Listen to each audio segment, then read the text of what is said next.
Going.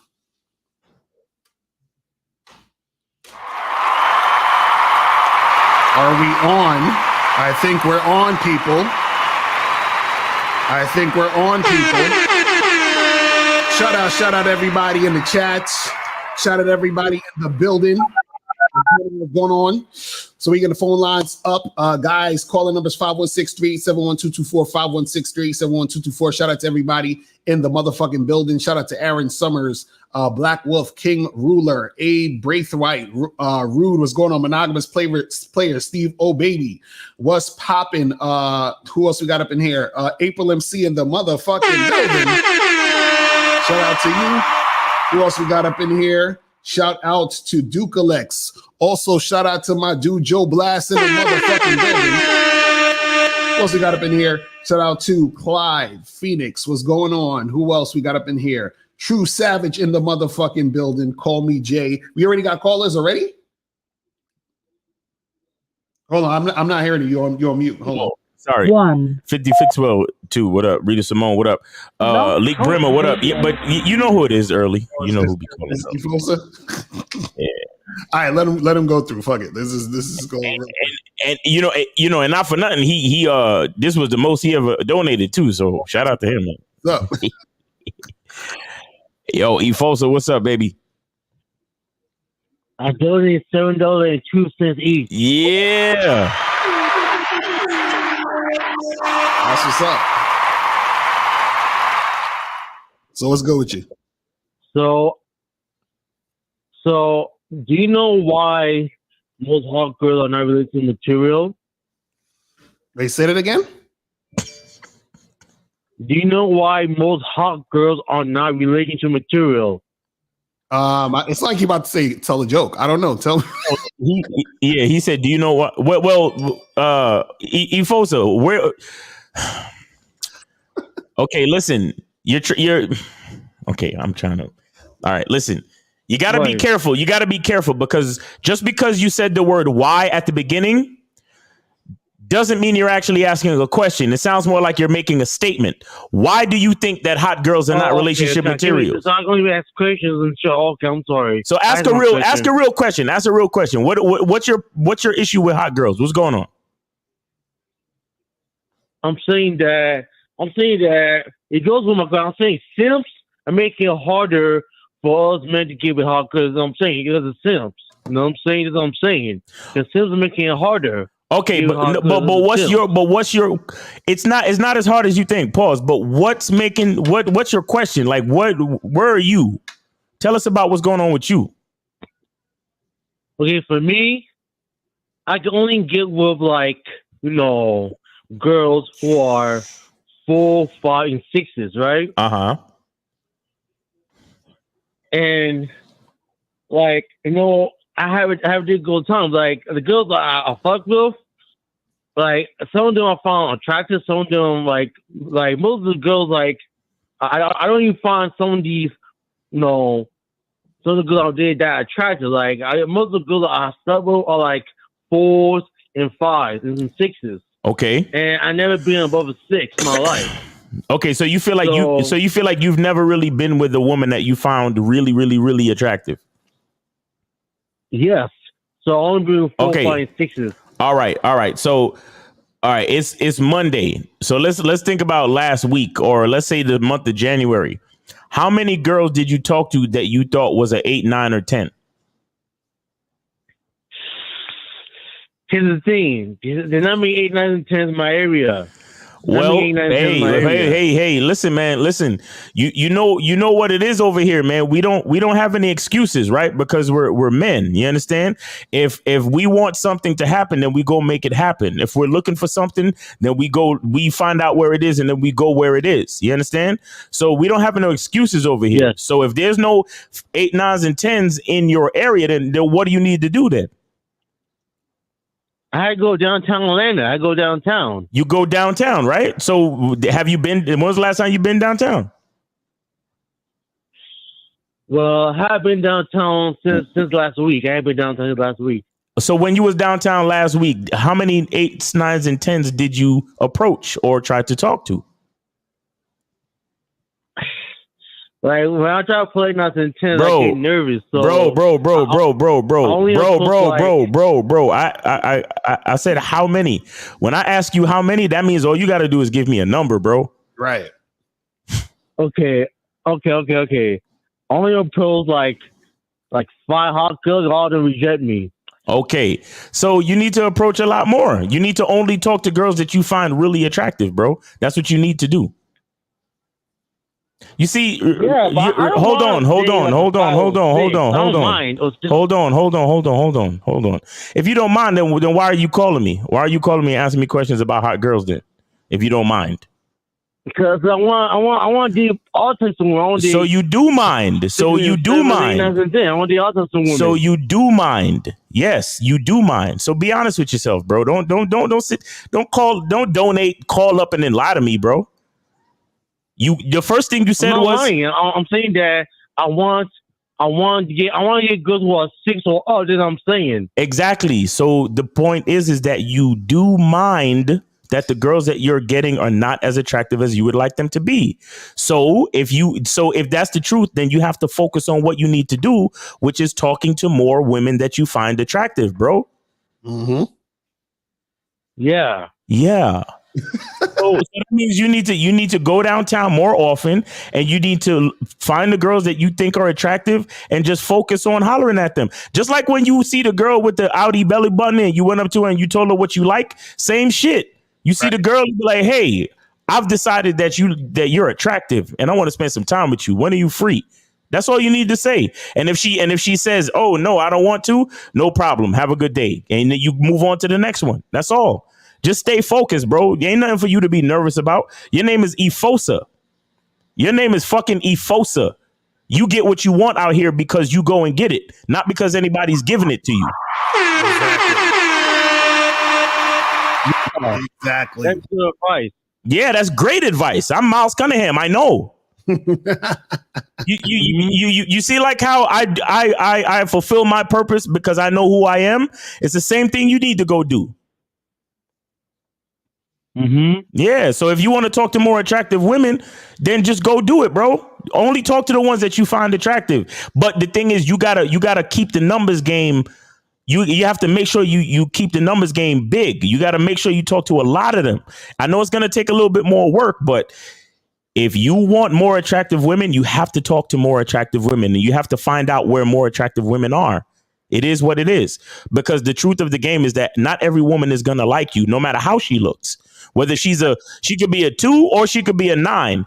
Not every one of them is going to like you. A lot of guys think, oh, well, I'm going to just talk to the 4s and 5s because they're going to like me. That's not true. Mm-hmm. That's not true. You have almost as much as the same probability of a quote unquote a woman that you find attractive liking you that you would a 4 and a 5. Because the truth is that when you are really attracted to a woman and you have a certain level of confidence, you actually give yourself a better chance because your attraction makes you more, your attraction gives you a better chance because your attraction will cause you to say something charismatic. Your attraction will cause you to say something more direct, something more honest, something more authentic, which will probably get you a better chance with the women that you find more attractive. Do you understand that? Yes. Right. But when you step up to a girl, if you look across the street and you see a girl and you say to yourself, that bitch look like a 4. And then when you walk up to her with that thought in your mind, you're going to be like, hey, how you doing? I just came over here because, I just kind of wanted to get your number or something. Mm-hmm. And you talk to her in that way because you think she's a 4. But when a girl is an 8 or a 9, you come over, you be like, hey, girl, how you doing? My name is Efosa. And I just came over here real quick to give you a chance to get to know me because I'm that nigga. Mm-hmm. You understand? Mm-hmm. That's the difference. So keep your confidence. Remember who you are, and talk to the girls that you think are attractive, man, and just have fun with it.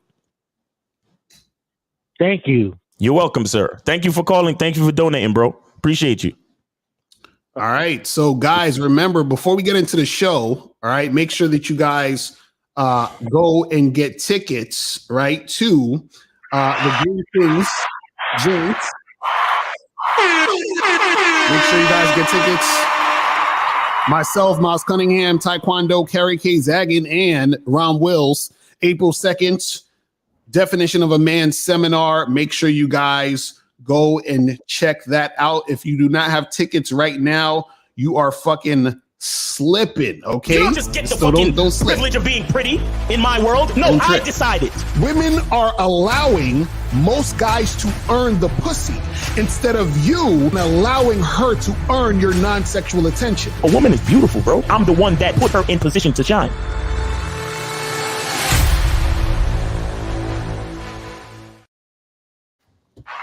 Woo! And you hype. I feel like I'm watching Avengers or some shit. So guys, make sure that you guys go to masculineidentitymembership.com to step up your fucking game and understand who the fuck you are, guys. You understand what I'm saying? Make sure you guys go to Masculine Identity Membership, and also make sure that you guys go to badboymembership.com, because on badboymembership.com you get 45 to 90-minute audio and video dating advice tutorials every month. You feel what I'm saying? So now, today's show, the show is called The Rise of Simp Podcast Part 2. Now, for some of y'all don't remember, we actually did a part 1 to this like 5 months ago. So what I'm gonna do is after the show, I'm gonna leave the link to the part 1. Miles didn't even remember we did this shit. But basically, what happens is, and shout out to everybody who hits me up on Instagram, I've been getting a lot of DMs from guys that are sending me a lot of these podcasts, a lot of these guys who are simps, a lot of these guys who are just all over the place with the shit. You feel what I'm saying? So what I'm going to do is we're going to play some clips and we're going to break down all the simpery, because see what happens is this. A lot of these podcasts, what they do is, especially when, this is what they'll do. It's almost like the Derek Jackson formula to an extent. And this is the crazy part, right? They'll give advice where it's not necessarily sometimes like they're even giving advice to anybody. They're just talking to a certain point. But sometimes in some of these, it's like they're giving advice to men, but they're at the same time like pandering to women. You understand, in certain situations. Or they'll say a bunch of fuck shit that they know people want to hear, but isn't necessarily like holding any ground in reality. You feel what I mean? But I came across some of these clips. So one of the podcasts we're going to be showing is this dude named Chris Perry or some shit. He's like, Derek Jackson .2. Can you give me 1 second? I just want to play something real quick to kind of get a definition of simping so guys can understand where we're coming from. Oh yeah, go ahead.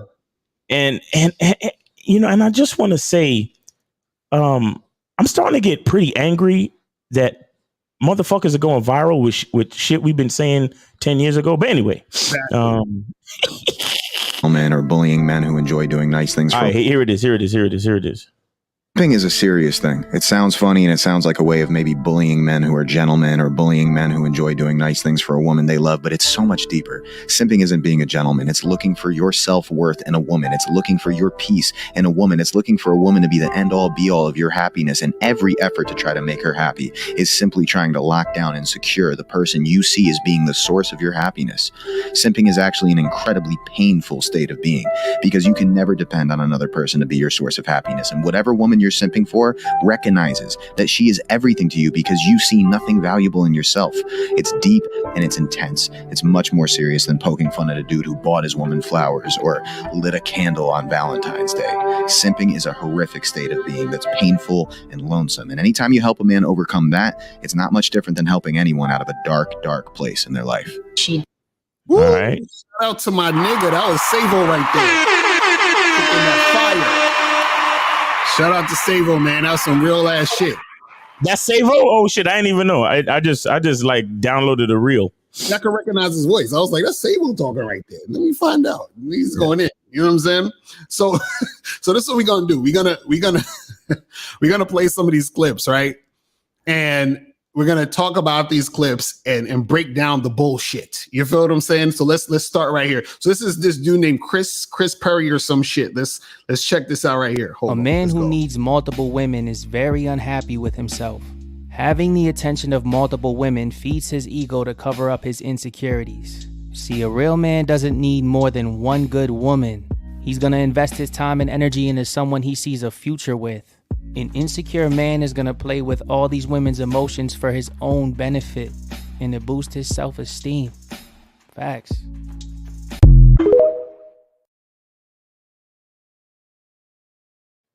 See, I don't trust niggas. I don't trust niggas that say facts after their own statement. So basically in the video, he's talking about how if a man needs multiple women, he's not happy ever. You know what I'm saying? So if listen, if you are not monogamous, if you're the only happy men are monogamous men. You understand? Monogamous men are so happy that they cheat. Isn't that interesting? You know what I'm saying? Like, yo, a real man just need one good woman. You know what I'm saying? Yo, Facts. bro, a real nigga don't say facts after his own statement. but you know what's funny? He said a guy is out there playing games with these women's hearts and manipulating them. So where did that come from with the guy just saying that he wants multiple women or he's interested in multiple women? Bro, who's playing? Who's playing? Right. Who's playing out here? Y'all little fucking punk ass little. Also, who's playing with these women? Also, you know what the funny part is? The way that he talks in these clips. I'm gonna show because I got 3 more of him.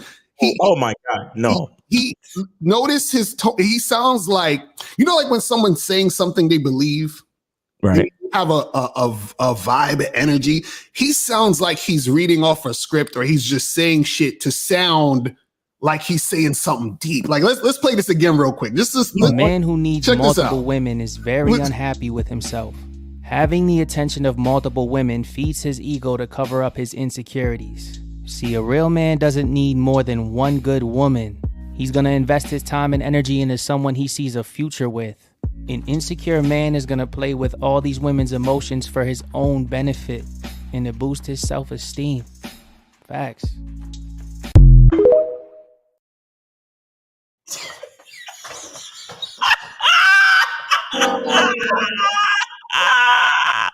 Yo, he sound like I hope these bitches is feeling me so I could go as viral as Derek Jackson. Exactly.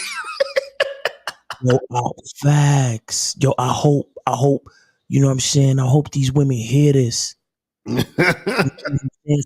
so I could get like at least 100,000 views by the end of the day. Facts. I'm like, what are you talking about? How is a dude wanting multiple women? See, this is what they try to trick you into thinking. They try to trick you into thinking that your desire to be with multiple women or fuck with multiple women or do whatever the fuck you're trying to do, right, is coming from a place of lack or having some sort of void. Because if you didn't, you would need all of them to compensate for whatever you're trying to hide. You would just find this one amazing woman and that would be it. But see, this is the part that they don't get. The game ain't about the women. You understand what I'm saying? So if I'm doing what I'm doing because this is what I want to do. The woman doesn't really actually she's not even relevant in the situation. right. She's not even relevant in the situation. That's like anything else. I can do anything else in multiples because I want to do that. You understand? You might as well say I'm insecure because I got more than one pair of sneakers. You understand? Yo, when I ordered t-shirts from Boss Mac Streetwear, Right. I ordered more than one. Exactly. I think you might be insecure, Miles. I think I'm insecure. And I don't know if y'all noticed, but I got multiple pairs of shades. Right. You're insecure, bro. I'm sorry. I gotta be insecure. Yo, I have multiple sound effects. I want to have intercourse with you. Yeah. Right?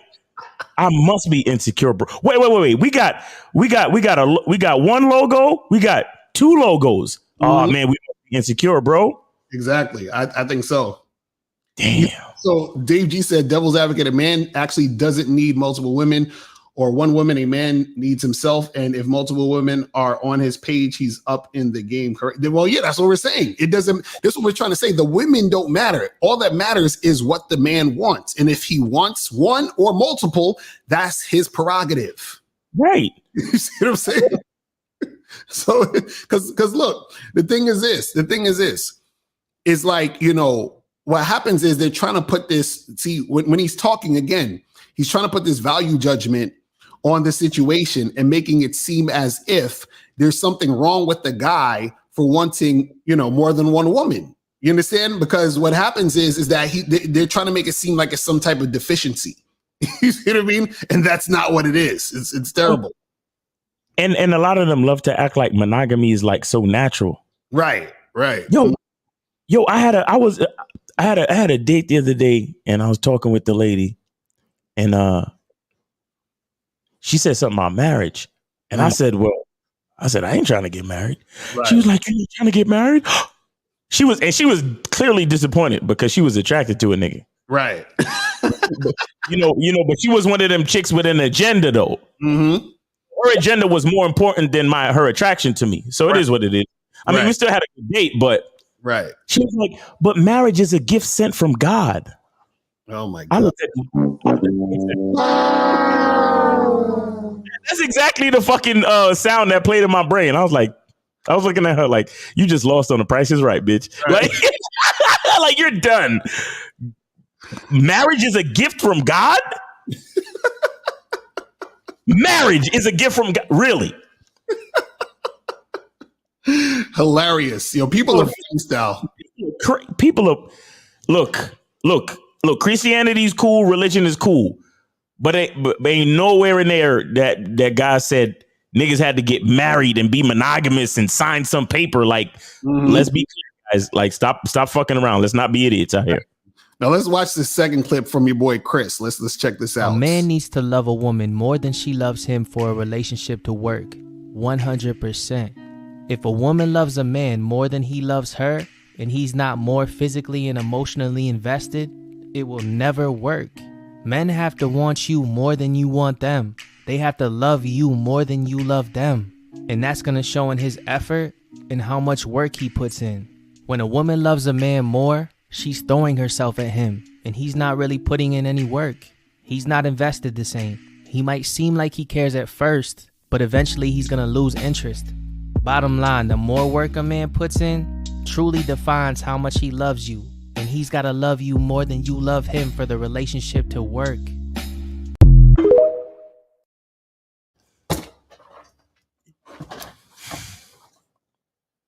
This time. Look, when we do these reviews and shit, I always try to focus on the idea because I don't know none of these niggas personally. Right. But I'm very tempted to fucking like roast this nigga and disrespect this nigga, bro. What are you saying, nigga? What are you saying? He basically said the man is supposed to love her more than she loves him. Nigga. You see, this is how you know motherfuckers ain't got no game. This is how what's this nigga name? I gotta go see how many minds he's poisoning. What's his name? Hold on, let me see. I gotta look at the shit again. I saw him on Instagram. It's his Instagram is Chris GQ Perry 1. That's at Chris GQ Perry 1 on TikTok or whatever I think it is. So basically he's saying that the man needs to love the woman more, right? That's not correct. See, this is the thing. Either they quote unquote love each other equally, or the woman has to love the man more. You understand? See, a lot of people don't understand how this shit works. If a man is showing the woman more interest, more love, doing whatever the fuck it is that is supposed to be, right? She's not going to respect him because she looks at him as the leader. She looks at him as someone to follow. She looks at him as someone to submit to. Right. So how do you submit to somebody who's loving you more? You understand? That doesn't make any sense. See, there is truth to what he's saying. He's just not looking at it through the correct lens. Mm. Or his angle is a pandering angle. Right. Because here's how I look at it. When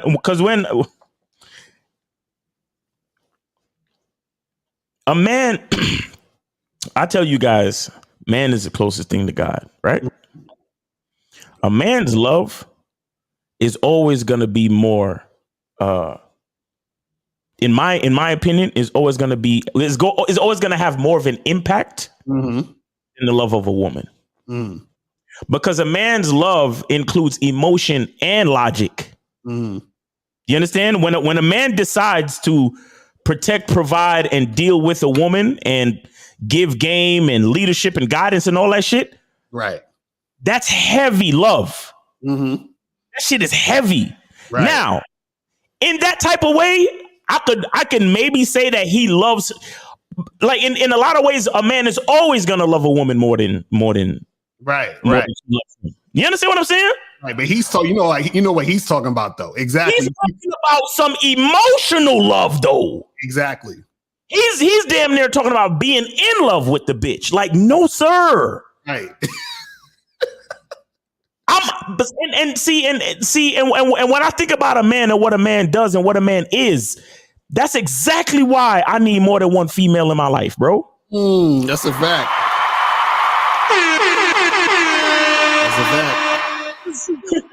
Because I'm doing too much. I can't put it all on one bitch. Right. She gonna think she too important out here. Because you know what the funny part is, like the love he's talking about a man should be doing is, like you said, that emotional, oh, I'm in love with you, let me do this and buy you flowers and be all attentive to you and all that other goofy shit, right? You know what I'm saying? Exactly.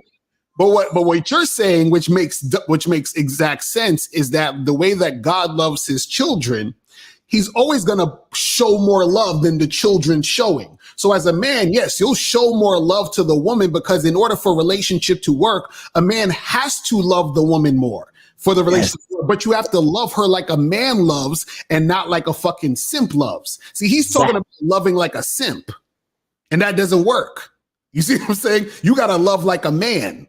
And what a simp does when he shows love is he's basically kissing a woman's ass and sucking her butt and doing all this other goofy shit, right? When a man loves a woman, he's basically letting her know what needs to be done in this situation for it to flourish and benefit not only him, but her also. You see what I'm saying? But he ain't talking about that. He's talking about all the bullshit. You feel what I'm saying? He's not even including leadership. He's just, I love you. Right. All right, we got two more on this dude. This one, oh my God, let's check this one out. What's my view on my partner going through my phone? You can go through my phone all you want. You can have the passcode and use it whenever.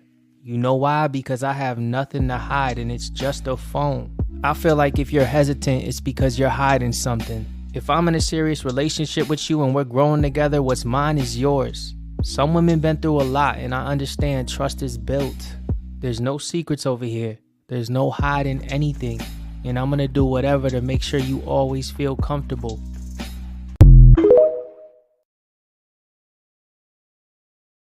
Oh, yo.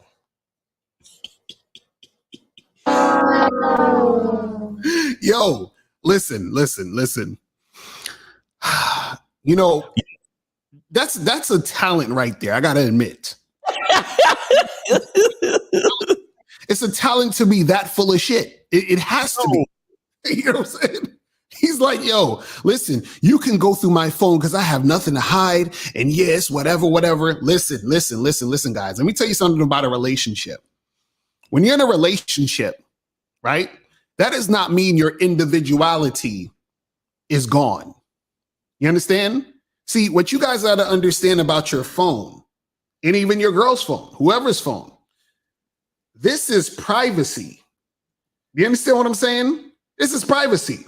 So if you're in a relationship with a woman, this your girlfriend, wife, whatever, she should not be going through your phone, and you should not be going through her phone. And the fact that you would even want to do that is another underlying thing, which means that you have some deep-seated insecurities. So if you feel the need to go through the phone, then you don't need to be in a relationship, because insecure that this is something you feel you need to do. Because he's saying, well, I don't got nothing to hide.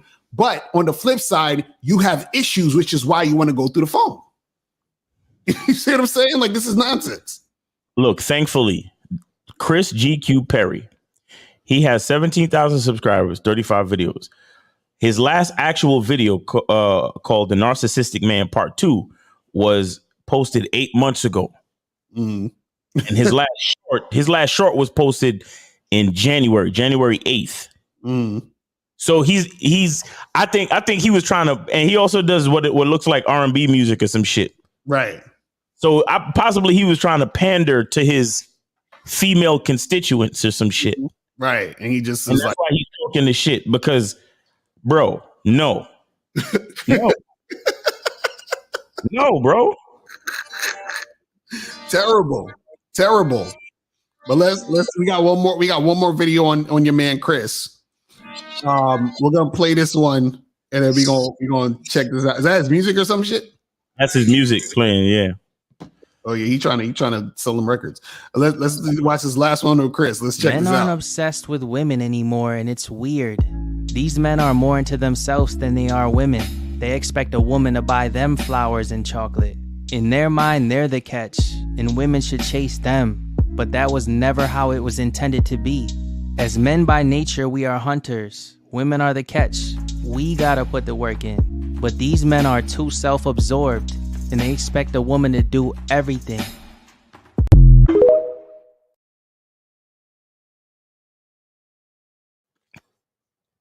And men are not obsessed with women anymore. Yo, I think he's reading. I think he's reading the shit off the wall. Yeah, why he sound like that? That shit is weird. Like he has no personality with what the fuck he talking about. These men out here, they think they're the prize. I don't understand. These men are not obsessed with women anymore. And he's talking about we're supposed to be chasing them and we're supposed to be obsessed with them. No, be obsessed with yourself as a man. That's what makes you attractive to women who want to follow your lead. Like what?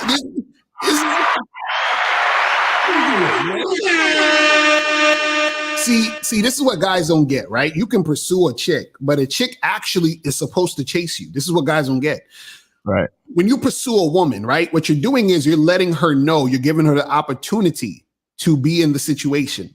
Once she gets to taste you, once she gets a feel of you, that's when she starts to actually chase, meaning that she's actually showing you she's interested by coming after you. Women are the ones who are the communicators. So this is what will happen is that when a woman's feeling you, a lot of times she'll text you after the first date or something, or, hey, how's your day going? How's your week going? Whatever. They're trying to get back at you if you haven't gotten back to them.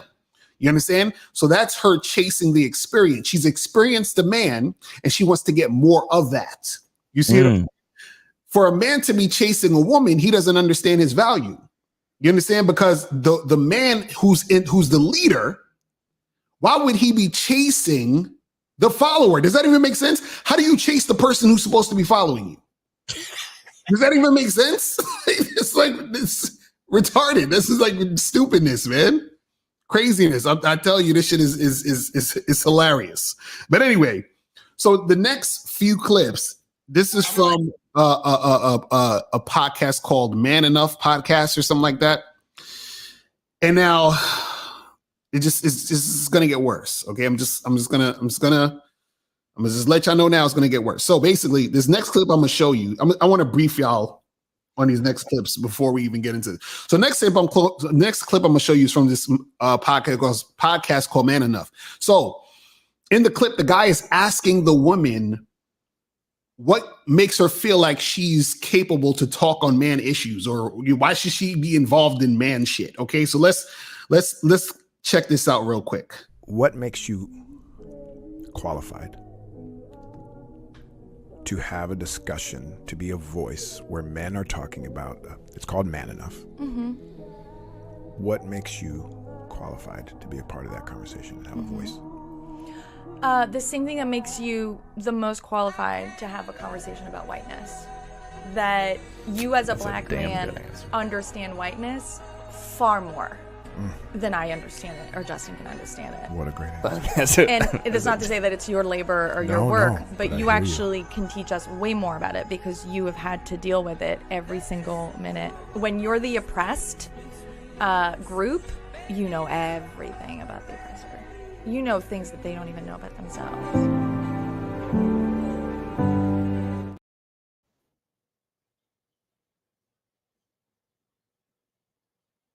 So basically, what you just saw was a bunch of bullshit. Let me explain. What gives you the you know, why should we listen to you about men and what you think about men and giving your opinions on men? And she's like, well, you know what makes it to where I can say this is the same thing that makes it to where you can talk about whiteness, because basically you're a black man who's dealt with racism, right? See, that's the most stupidest fucking analogy ever. You know why? Because even if she said you're able to talk about whiteness, him as a black man dealing with racism, he still cannot tell you what it's like to be a white man. Like, what are you talking about? What are you talking about? Exactly. So just because you're a woman who's probably dealt with some fuckboy, you still tell a man what it's like to be a man or how to be a man. So she's like the oppressed group. So listen, and see, this is why you can't do race and sex. Because yes, there were times back in the day where women were oppressed in this country and oppressed in other countries in situations, right?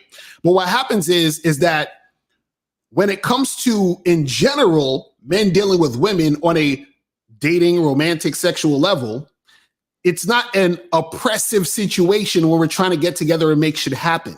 You see what I'm saying?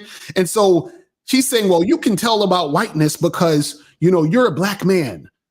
No, I could tell about racism.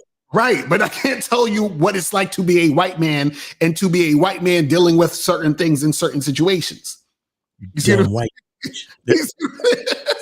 So I'm like, what are we talking about here? Then she's like, you know, we know more about you. You know more about them than they even know about themselves. No, you don't.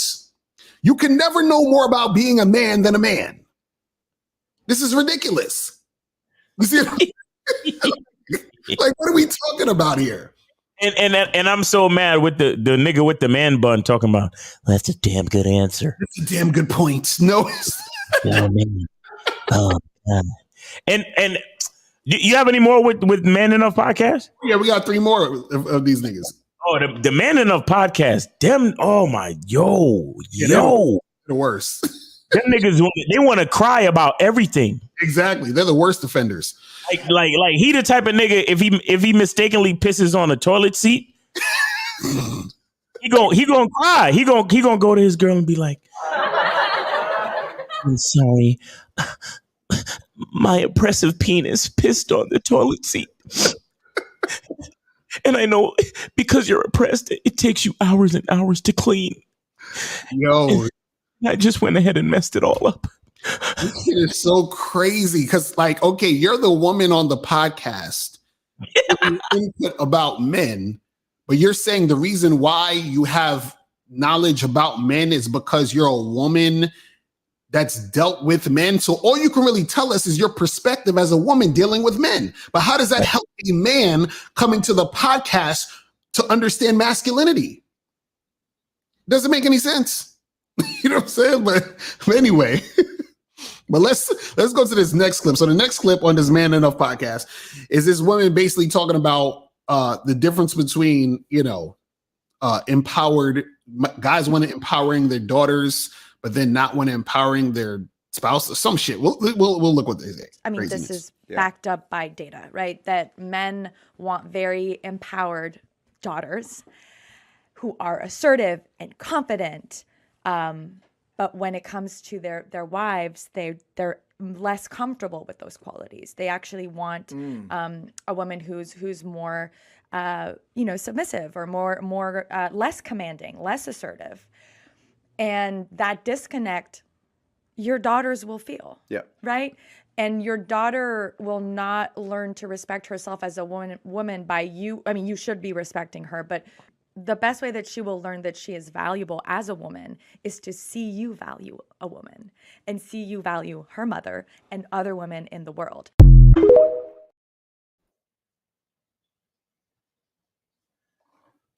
A woman on a podcast called Man Enough Podcast. It's fucking up the whole situation. See, she's saying these guys are trying to empower their daughters to be powerful women, but then at the same token, they want their wives to be submissive. Yes, because I'm empowering you to be a woman who could stand on her own, but also know her position in the relationship with her man. Exactly. So if I have a daughter, I want to teach her, yes, be as powerful as you are. But I also want to show you that when your mother is with her man, she needs to submit. So you have to do both. Why is that hard to understand? Why is that so hard to understand? But see, that's the thing where you're letting her talk and she doesn't even see. And this is the same girl in the other clip had information to tell men. Mm-hmm. And notice her resemblance to the chick in Get Out.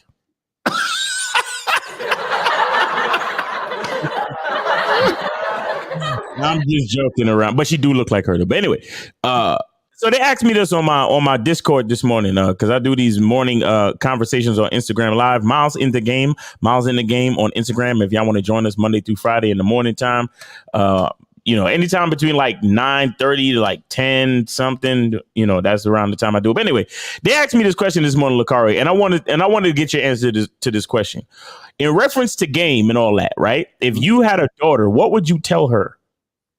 As far as like the game?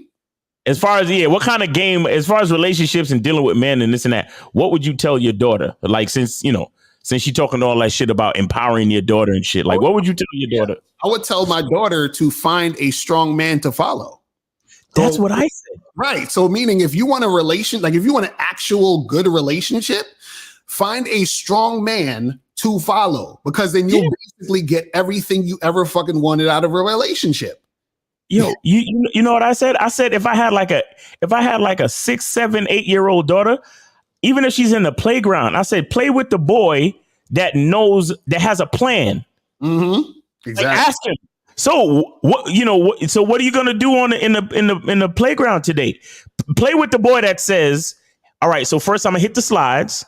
You know what I'm saying? Then I'm gonna get on the seesaw. Then I'm gonna get on the carousel, and then I'm gonna spend the rest of my time on the swing. Exactly. Fuck with a nigga that got a fucking plan. Exactly. Even if he's just 7 years old, fuck with the nigga that knows exactly what the fuck he want to do. Mm-hmm. Don't fuck with the nigga that can't decide whether he gonna get on the swings or the slide first. Exactly. Fuck with the nigga that's moving, that's going somewhere. That's like, yes, this is where I want to go. Right. That's the bottom line. That's what I would tell my fucking daughter. Fuck with the nigga that got a vision, that got a plan, that's going somewhere. You understand? That's really what it's all about. The issue is, this is the issue. When moms talk to their sons, they tell the sons, and and I'm talking generally, but of course you have exceptions, but what mothers tell their sons is a bunch of bullshit. Like, mothers train their sons to be simps, because what the mother is saying is what the woman wants and likes. She doesn't tell the son what's going to work for him in a relationship. Whereas what we're saying, and to be fair, a lot of fathers train their daughters to be basically running the relationship. You got to make sure he treats you like a queen, girl. He needs to do everything. He needs to, work, be hand and foot with you, girl, because you my princess. That's what they be saying, right? What they really should be telling their daughters is, listen, when you encounter a man, right, you need to understand your position in the situation so you can actually have a fruitful relationship. And that's the only way you're going to have it, because what's going to happen is you're going to find some cornball or some simp or some trick or whoever who you're going to be running the show. He's going to be miserable and you're going to be miserable. That's right. All it really is. You know what I'm saying? That's all it really is. Crazy. But let's get to this next clip though. This one's like a minute and a half, so it's a little bit longer, but it's very sad. Let's continue. Let's do this. My wife would constantly complain that I was taking up all the space on the couch.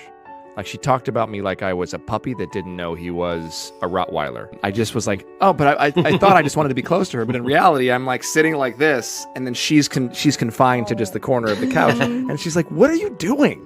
She's like, can I have some freaking space? And I had no concept that I was taking up all the space. And then it made me think, well, what other places am I taking up space? You're taught to not take up space. I'm taught to take up space. I wrote about that very thing in Man Enough in my book. As men, we have to have the conversation so that we can have a light bulb moment and go, oh, wait, I do think about that. Why don't I drink out of straws at bars or with drinks? Or why don't I like to cross my legs? Where is that coming from? And it all kind of goes back to what we talked about earlier, which is we're taught to hate the parts of ourselves that appear feminine. So long as we believe the worst thing we could ever be called as young boys, as a girl, we will never embrace the parts of ourselves and the traits that girls and women exemplify.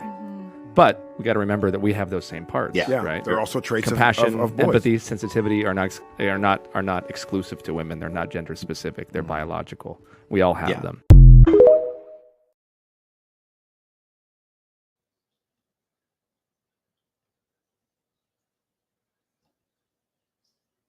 I got to take my... Yeah, you got to unmute your mic first before you do anything else. Should be not unmuting. God damn. Shit. My shit don't be unmuting. Jesus. No, this shit's weird, bro. Shit, I can funny style. But I got to hit the button again for that one. That was... Woo. So basically, we're supposed to be trying to be like girls now? Is that what he said? You're supposed to drink out of a straw. Did you ever see that clip of Busta Rhymes drinking out the straw? No. Trust me, you don't want to see that clip. Busta Rhymes, and shout out to Busta Rhymes, I'll fuck with you, but he looked like a bad bitch drinking out that straw. It was terrible. But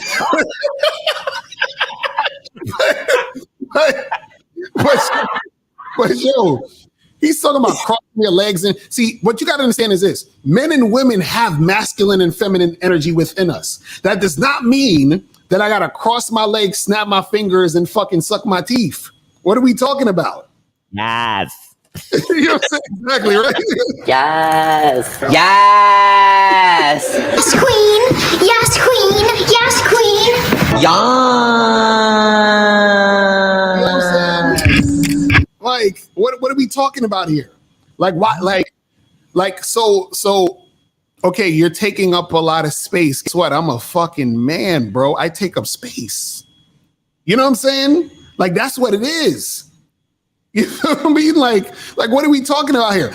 Aren't men usually bigger than women? So aren't we actually take up space?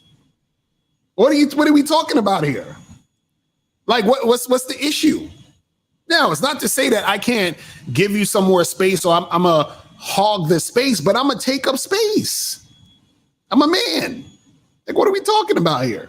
But this is the thing. It's this thing where, and you notice what I found funny was he said, compassion and being nice and all that other stuff. That's not exclusive to just women. As if, that's all women are. Women are just nice and pleasant and all that other stuff. Right. And we need to do these things to sort of tap into our feminine side, because we're just these crazy Neanderthal men that don't have any compassion or any type of care about nothing. You know what I'm saying? Like, what are we talking about here? Shit is crazy. Well, we got one more of the Man Enough podcast. This one's like 30 seconds. And this one right here is just a bunch of bullshit. Let me just play this shit. I think that there's so many things that are actually really hot and really attractive that put women in the mood. Sure. And that, again, it's not the stuff that you're told by other men and by society, right? It's not quote unquote masculine, but if the apartment is clean and you like got me my favorite appetizer and you remember my favorite flower, and you ask me how my day is and you're like, are your needs being met? Is there anything like that? Or ask you a follow-up question. Or ask me a follow-up question. I am like, it's easy. So, yo. So she's saying, in order to turn her on, clean up the house, guys. ask me how my day was. Ask me a follow-up. Yes, a follow-up question. Yeah. What are we talking? Listen. If you need to ask your woman follow-up questions and ask her how her day was in order for her to be turned on for sex, she don't fucking like you, bro. Yo, nigga. That's what I was thinking back with the fucking couch shit. Right. Let me tell you something. If you're on the couch and you're sprawled out, your bitch don't find her way between your legs, or she laying across you and somehow putting her head on your lap, or right. If you sprawled out on the couch and your girl is over in the corner on the couch like this, right, that's because she don't want to touch you. Exactly. Fuck are we talking about? Exactly. So I thought about that, and I realized I was taking up so much space, and I started to wonder, where else in my life am I taking up too much space? Where am I showing up like this? Right. That motherfucking woman doesn't like you, Mr. Man Bun. Exactly. And this woman talking about his toughness, bro. Like, yo, is she talking about do chores and housework, and that'll turn me on? Yeah, no, it's not. Listen, you should be able to go in your apartment, right? Your woman is in there. Let's say she watching TV and shit, right? You take the fucking remote control out of her hand, turn the fucking TV off, zip down your fucking pants, put your dick out and shove it in her mouth. And that should be the end all be all of what's going on here. Like, what are we talking about? Like, what are we talking about here? I gotta sweep the floor first. That's going to turn you on. I got to fucking ask you follow-up questions about what you did with Margie and fucking Peg. Are we supposed to do this? What are we talking about? So how was brunch with Peg? Did you have asparagus? Shout out to Bill Burr. No, I think it was pesto. Like, what the fuck? Like, what are we doing? Was that asparagus? Oh no, I thought it was pesto. I thought it was pesto. Like, it's supposed to be asking our woman questions. So actually, I was just wondering. I know you had your period earlier. Are you feeling cramps? Are you feeling kind of bloated today? Like, can I ask a follow-up question before we get into sex? Are you like, what are we talking about? Oh, yo.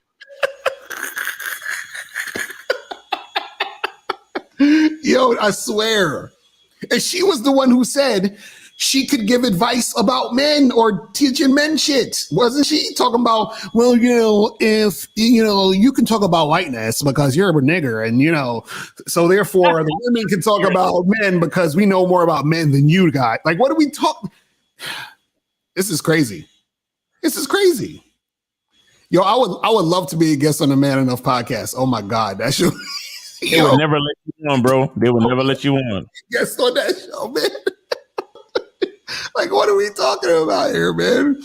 Talking about, oh, well, if you do these things, it'll turn me on. You know what happens? Women will say that shit because either it's one of two things, right? Either they're really just not attracted to you or not in the mood to really fuck with you. You understand? So what they'll say is, well, I just don't feel like doing this because I feel like there's other things that need to happen and you need to show me that you care so I can be in the mood.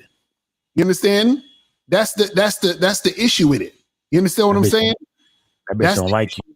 Right. Exactly. You know what I mean? It's terrible. You shouldn't have to do nothing, man, for a chick to want. Yo, really? Right. Yo, what kind of relationships are y'all motherfuckers in out here, bro? Right, exactly. What kind of women do you claim y'all fucking with? Chick, you have to ask a follow-up question to, bro. I can't tell everything on the thing, bro. I just can't. But bro, when your chick is feeling you, sometimes you gotta look around like, did she just really do that? That's a fact. Like, bitch, did you just? Okay, all right, bitch. Okay, cool. I got you. Because sometimes you forget how much she be feeling the nigga. Right, exactly. You gotta remind yourself, like, oh yeah, I'm that nigga. I got Exactly.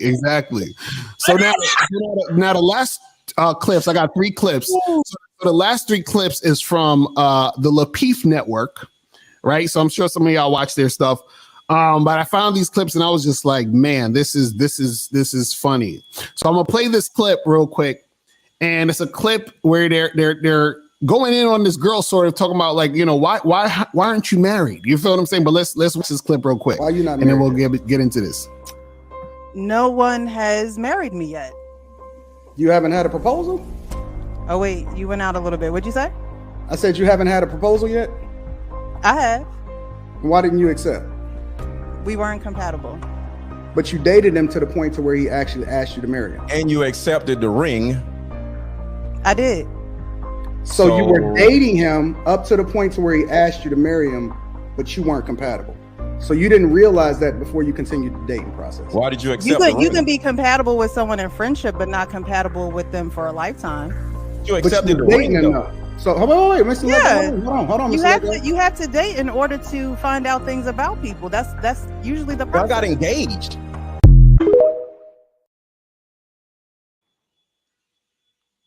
Man. You know, what's funny about that clip is this. Is that a lot of these guys out here, right? One, they're inquiring about why a woman did what she did, about anything. That's one. That's the first thing. 2, right? When you're so concerned about why a woman isn't getting married, and if you notice what they were like, well, you dated him and you accepted the ring and you did this and you did that and blah blah blah blah blah, right? They don't realize that women will do shit based off of how they're feeling in the moment. That's another thing. Third thing,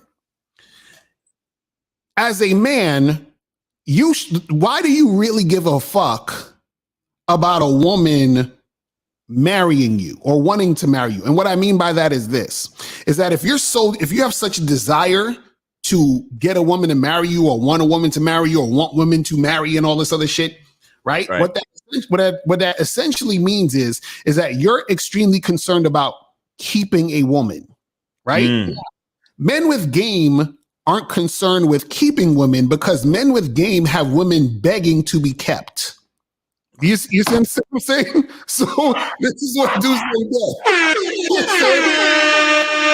You have women begging to be kept. This is why you ever see when dudes be doing those proposals and then the girl says no, and they're like, I was like, bro, you had no idea this woman didn't want to marry you. Like, no idea. Yeah, like she should have been begging to marry you. You understand what I'm saying? Like, what are we talking about? So a lot of times when you know, when you see these situations where the guys are so concerned about women settling down, women being the wife, women, keeping the family together and all that other goofy shit. Pair bonding. Exactly, pair bonding, right? That is from men who are so overly concerned, right, about keeping women. That's what it is. And see, what you have to understand is when you have game, you are not concerned with that because the women are trying to be kept. So that's never an issue. Well, how come you didn't marry him? How come you didn't do that? How come you didn't do? It's almost like they were almost offended, like she rejected their proposal. Right. You know what I'm saying? It's crazy. But what's your thoughts on that before I go to the next one, though? That's crazy. And the funny part is, I thought men were the gatekeepers to relationships and marriage and all that. Exactly, right? You understand? Why the fuck you asking her? Right. If they're the gatekeepers of sex and we're the gatekeepers to marriage and relationships, so why are we having that conversation? Exactly. Stupid shit, bro. Like the this is why I can't look. Oh man, let me shut up because all right, so let's get to this next clip from the Lapeef Network. Let's check this out. Yeah, I would agree. I would say that again, I said all the time, broke men shouldn't be dating. They should be focusing. For the bag. And that's just real, because it has, again, just like Sir Hale just said, it has nothing to do with pulling a woman It's more so to do with our peace, our mental peace, right? And like we are the leader of the family, but if our finances are not in order and we are not in alignment with our purpose or what our career should be in our head, then we're gonna be a terrible partner to you. And it's hard for us to implement the boundaries and the traditions that we're trying to set and the goals for this family, and building you emotionally and making sure our emotional connection is strong and making sure that I'm giving my kids the attention and the tools they need to. It's hard to focus on those things when the necessities are not taken care of. Oh my goodness. Why?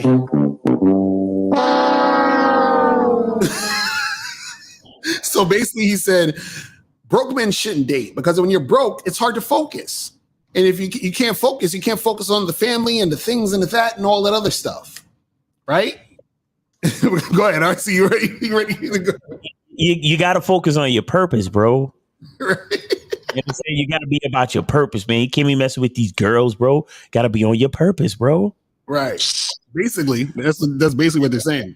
And the funny part is that, see, he's saying that you're not going to be able to focus or concentrate on all these other things. And what he's saying is it makes it easier to do this if you have money. Because what it is this. See, money is the thing that these guys fool themselves into thinking that's going to fix the actual problem, which is them. You understand? Right. So even when they get money, they're not going to be prepared to be in a relationship because they don't even know how to lead.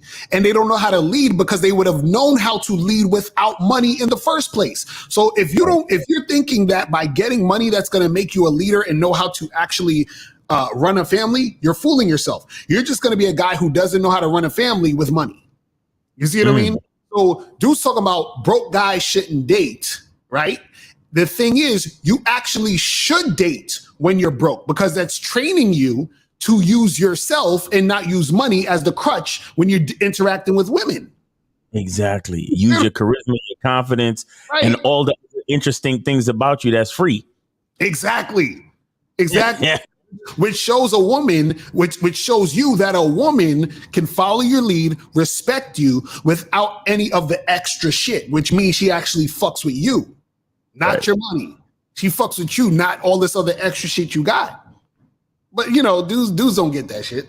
It's terrible. Yo, when are they gonna call you to collab? Oh, never. That ain't never gonna happen. I'm saying that's never gonna happen. Oh my God, it's never gonna happen. Somebody holler at Lapeef and ate at the table and Crew Season. Yo, somebody tell him about my man Lucario over here, man. I was supposed to be on 8 at the table. One of their peoples hit me up, but they never followed up. They were supposed to set something up, but you know how that goes. They probably man, come on, guys. We can't do this with this guy. Look, I can't go in there because I be yelling and shit. But come on, man, get Lucario on there, man. Come on, guys. Guys, stop being scared because listen, all this simping is not good for your soul. You understand? We're the antidote to the simping. So let us let's do our work. You feel what I'm saying? Let's get this work. You feel what I'm saying? Shout out to what's his face? Who said that? The battle rapper? Loaded Lux. Yeah. Shout out to Loaded Lux. You know what I'm saying? But we got one more clip from the Lapeef network. And this is the last clip we got, and then we can take some calls. If we have guys have any questions, we can make this happen. We have like 7 calls in the queue. Okay, cool. Shout out to K Zach and 20 in the chat. What's poppin', bro? All right, last clip. Here we go. Wait to go in the house.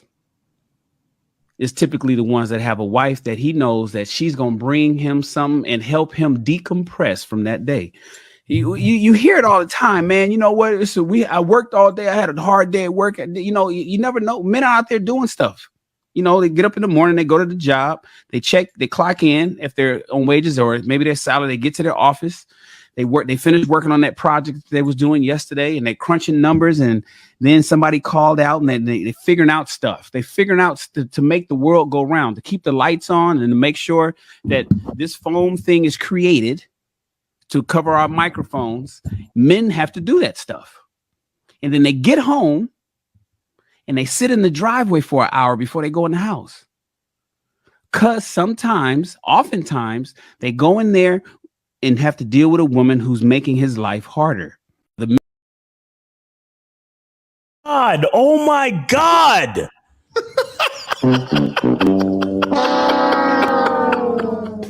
What type of bitches are y'all niggas fucking with? That's what I'm saying.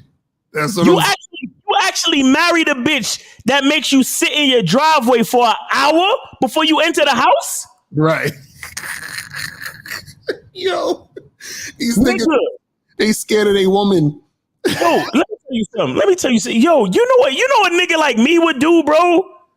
On my way home, I'm stopping by the juice bar to get me some green drink. Mm-hmm. Because I know once I get through the door, my girl about to be on me, nigga. What the fuck? That's a fact. Yo, what kind of relationships are y'all niggas getting into, bro? Mm-hmm. Y'all girls don't like y'all. Y'all wives don't like y'all. Exactly. And it's really because y'all don't like yourselves. That's a fact. Ooh, yo, and no offense to any of them dudes individually, but who are these bitch ass niggas? No, seriously, you getting into relationships with women that make you feel this way? Exactly. Bro, pretty much every time it's time for me to see my girl, bro, or any woman I'm dealing with, right? It is I'm a willing participant in the event. Why? Because I'm running the shit. Right. So what the fuck I look like being afraid because I literally have a woman that I'm providing for and dealing with, and she's actually making my life worse. How the fuck did I manage to marry her or allow her into my life? Right. Are y'all niggas kidding me? Mm-hmm. Yeah, but you know how it is, Miles. You know, sometimes your girl be nagging you. Sometimes she be a little bit disrespectful. Sometimes she just come off a little sassy. No, I don't know. Exactly. I don't know what you're talking about. Mm-hmm. I really don't know, bro. Y'all have no fucking idea. Man, it's too bad I can't show receipts. It's really too bad. Sad though. That's what I'm saying. Like, these are grown ass men talking about they gotta sit in their car for an hour and they looking for a woman to be their peace. What, bro? Nigga. Let me tell you the type of shit I used to do. Nigga, I was lucky enough to have a job that was about 8 minutes from the crib. 8 minutes from the crib, and they gave you an hour for lunch. Bro, 2 or 3 times. And when I say 2 or 3 times out the week, I'm at home getting it in with my girl. That's because those were her days off. Right. You understand me? Right. I'm coming home as soon as I come through the door. She got lunch for me. Because half the time I'm going back to work eating lunch at my table because I was doing too much at lunchtime. Right. Are you nigga? I remember my girl came to see me at work. I told this story once or twice before. My girl come to see me at work, and I told her to wear something crazy just to come see me at work. I took her to an abandoned part of the building that was under construction, laid out a fucking piece of cardboard. Right. And we smashed in an abandoned section of the building on cardboard. Right. On my lunch break. Who are these women that y'all niggas is marrying and getting with? Right. These women that don't really fucking like you. Exactly. And these women that you're afraid of. Sit in my driveway for an hour? Contemplating my life? Nigga, bro, if I'm sitting in my driveway for an hour, you know what I'm doing? I just pulled up with my bitch and I'm getting ahead in the car. Right, exactly. Exactly. What I'm doing. The fuck are we talking about? Yo, this I don't know who you are, bro.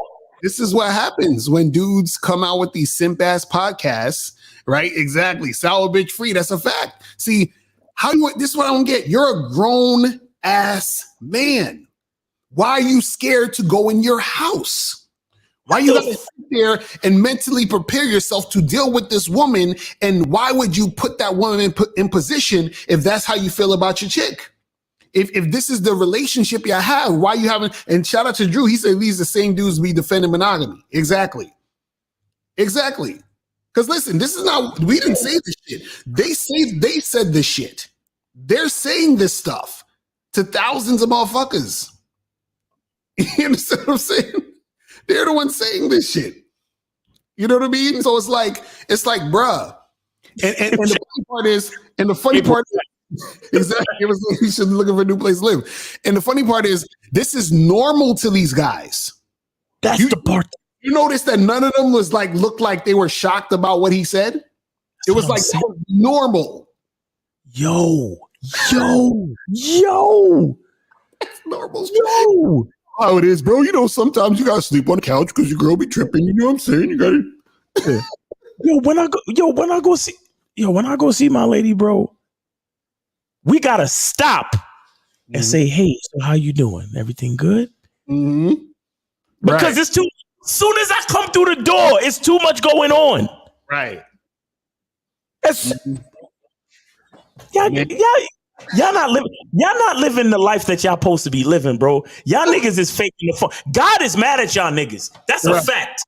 God is mad at y'all motherfucking niggas, bro. God is all of y'all niggas that's in marriages and relationships where you feel this way about your girl. The Lord is angry at you. Right. And this is how I know God is within us. Mm-hmm. Because you're angry at you. You made the choice to bring that woman in your life. That's a fact. Real shit. When I do this, I'm putting my hands in the face of dumb niggas. What are you doing? Fuck are you doing? Yo, I couldn't believe he said it though. He said, yo, you gotta sit in your car for an hour. Like first of all, everybody on the panel was like, yeah, I know that's right. Yeah, man, word, man. Yo, this is crazy, bro. This is crazy. Imagine you're a grown ass man. You're physically stronger than this woman. What can she do to you? Right? You decided to put her in your life. I'm sure you approached her for the first date or some shit, right? You chose that woman. You said, let me put a ring on it. You said, let this woman be my wife. Now you talking about you got to sit in your car for an hour and you're expecting the woman to be your piece? No, a woman could never be your piece. This is what guys don't understand. They don't understand, man. You know what I'm saying? Like, that's their first mistake. Trying to find a woman to be their piece. You have to be your own piece. Facts. Be a woman that's gonna be your piece. That's why you sitting in a car, because you think that it's the woman that's making you feel the way you feeling. No, that's all on you, bro. That's all on you. Like these dudes, oh my God, man. Yo, I said that shit on my Discord this morning too. I said all of y'all niggas in any type of relationship where you going through drama or issues, trust me, it's your fault. Exactly. Like it don't fuck. Yo, I swear to I love myself, and I think women are too beautiful to be blaming them for anything. Mm-hmm. You understand? Mm-hmm. Because me loving myself, you know what that means? That doesn't just mean, oh, I love myself. No, that means I don't allow anything in my life that is not a fucking asset. Exactly.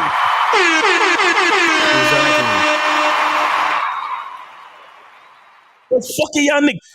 Yeah, man. You know when you're in the doghouse and she make you sleep on the couch, man. You know what I'm talking about, man.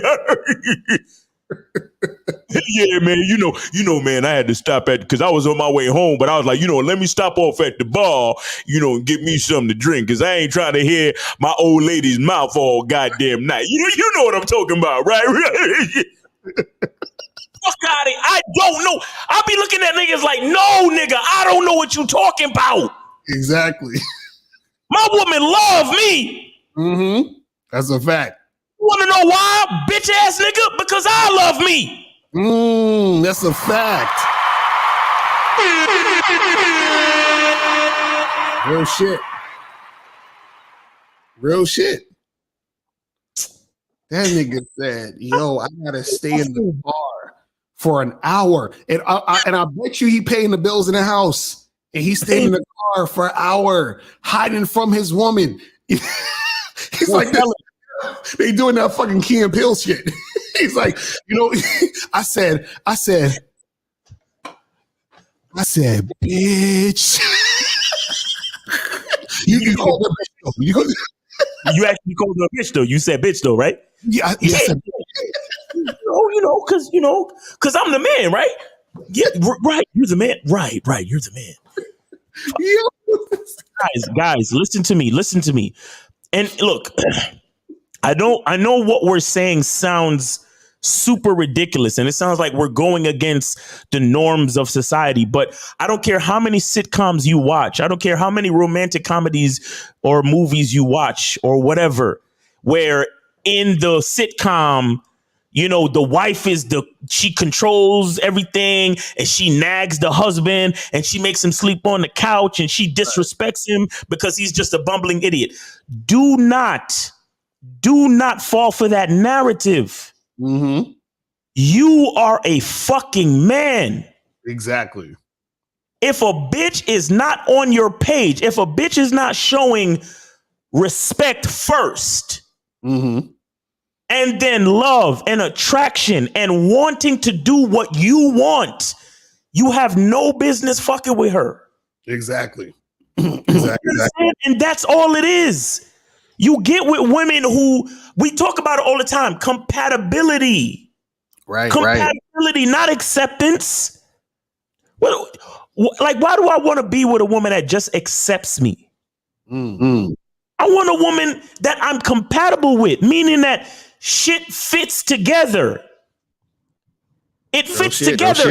It fits easily. There's no, I mean, look, we're all human and we're all complicated and things pop up. But if we're arguing all the time, if I'm coming home every day and sitting in my driveway thinking to myself, damn, I don't want to go inside my own house. And to think, till death do us part, I'm supposed to live that way for the rest of my life? Crazy. Stop it, bro. You need to look, and we talked about having multiple women at the beginning of the show. It's not, don't think it's necessary to have multiple women. We're not saying that. But at the very fucking least, love yourself enough as a man to believe in who you are and to know and to have faith and to have the abundance mindset that you can actually find a woman that's compatible with you. Because the problem with a lot of y'all niggas is that you no matter what you think you're positive, you think you're cool, you think everything is all good, but somewhere deep down you still have a scarcity mindset. So the first halfway decent female that gives you some pussy or some attention, right? And maybe I have a couple arguments. Maybe she's a little sassy at the lip, but you let it slide because you don't think you could get nobody else that's better for you.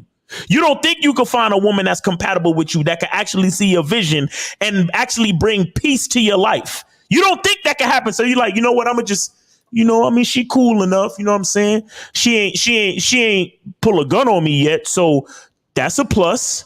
Right. And then you marry her. And then every day you come home and you sit in your driveway and niggas is relating. Niggas is fucking on the panel.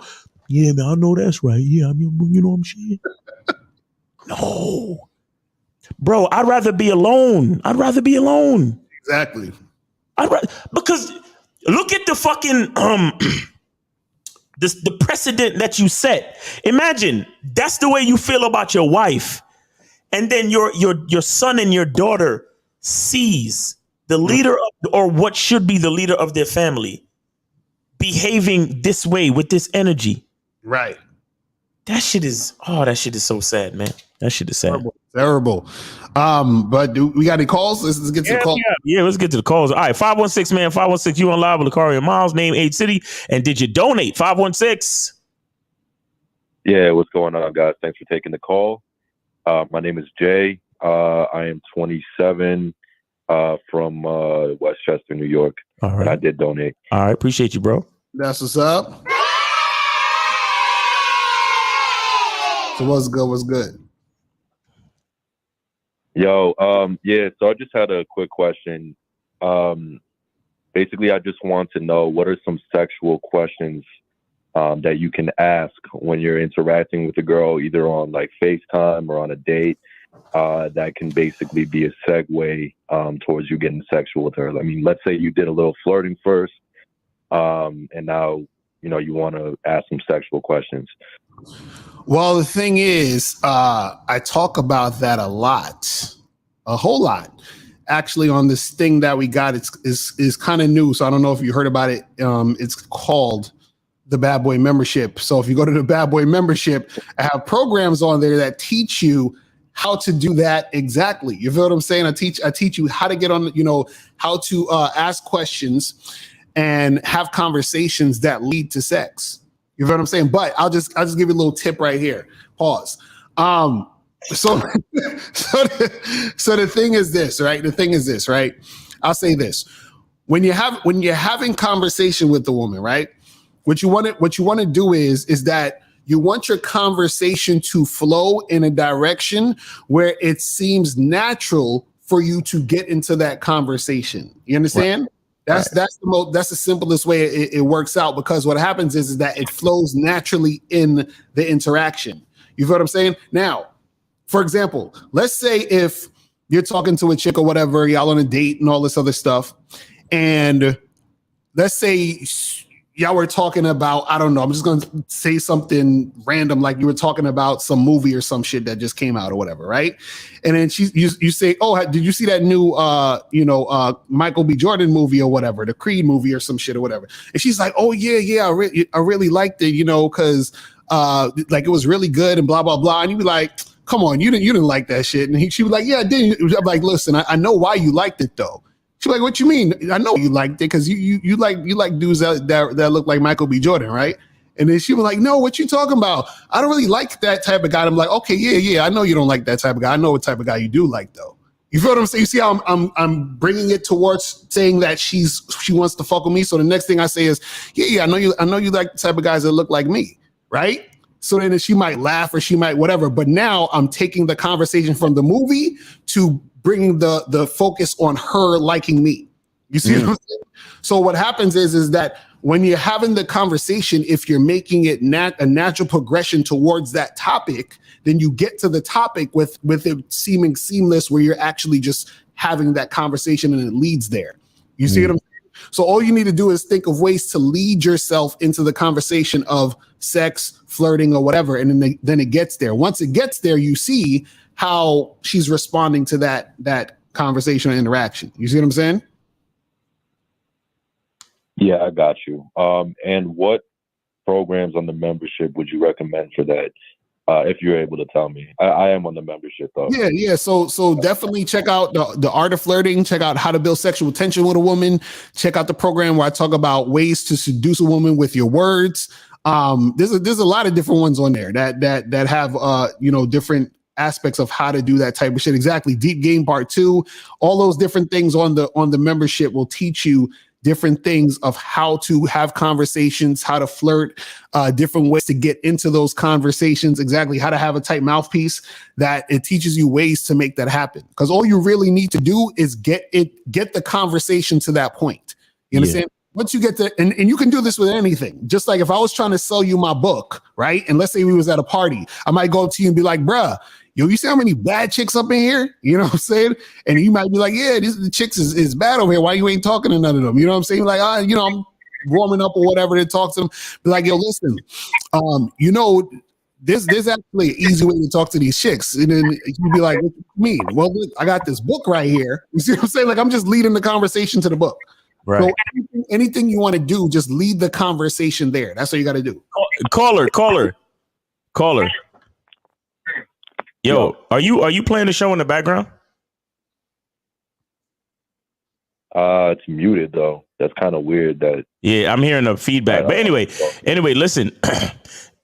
let's do a quick role play, right? Say I'm the chick and we talking. Get me to talk about sex. Go ahead. Get you to talk about sex. Yes. Right, so let's say we like. No. Hello, hi. This is Stacy. Hi. What's going on, Stacy? Yeah, what's going on, Stacy? How you doing? I'm good. How you been?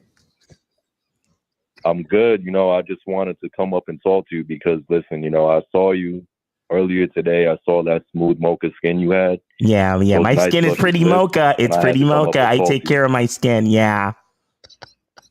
Well, I love a woman that takes care of her skin, and Right. I'm sure there's a reason that you wanted to talk to me. I could tell that I saw the interest in you, in your eyes when you talked to me, and what specifically did you see about me that made you want to keep talking with me? Oh, stop! I just like your swag. I just kind of like your whole vibe. Yeah, and I mean, listen, I want to offer you a little bit more of that vibe. So Really? What I propose is, yes, us getting together, you coming to my crib, and I'm not even gonna lie, I want to get you naked and get you in my bed. Ooh, wow! You're so forward. But see, the thing is, you didn't get me to talk about sex, though. Right. You see what I'm saying? Yeah, that's why I got. I mean, but I mean, you didn't do too bad because you got me to kind of explain what I liked about you, so that was good. But you still want to like get her talk, like, you know what I'm saying? Get her being a little bit more engaged in actually talking about sex. You see what I'm saying? So you definitely need a little bit more practice, but get on those programs because you at least have a good starting point. All right, brother?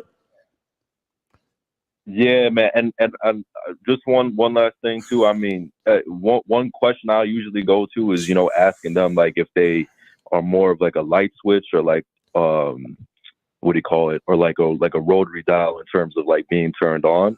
Okay, no, okay. So what you hold on. Just so you get it right, it's a difference between a light switch and a dimmer, sir. It's not a rotary dial. This nigga said a rotary dial. That's a telephone, my nigga. That's an old fashioned telephone, homie. This nigga right here. You see what I'm talking about with vocabulary? Right. And exactly. Like, you know what you're talking about, bro. Like, let's be clear. But yeah, so I guess just get it to that point, you know what I'm saying, where I can ask questions like that, right? Yeah, see what you're looking for. What you're looking for is also called creative segues. Creative segues. So with me personally, like we could be talking about anything, right? And I'll ask a woman what's her favorite food.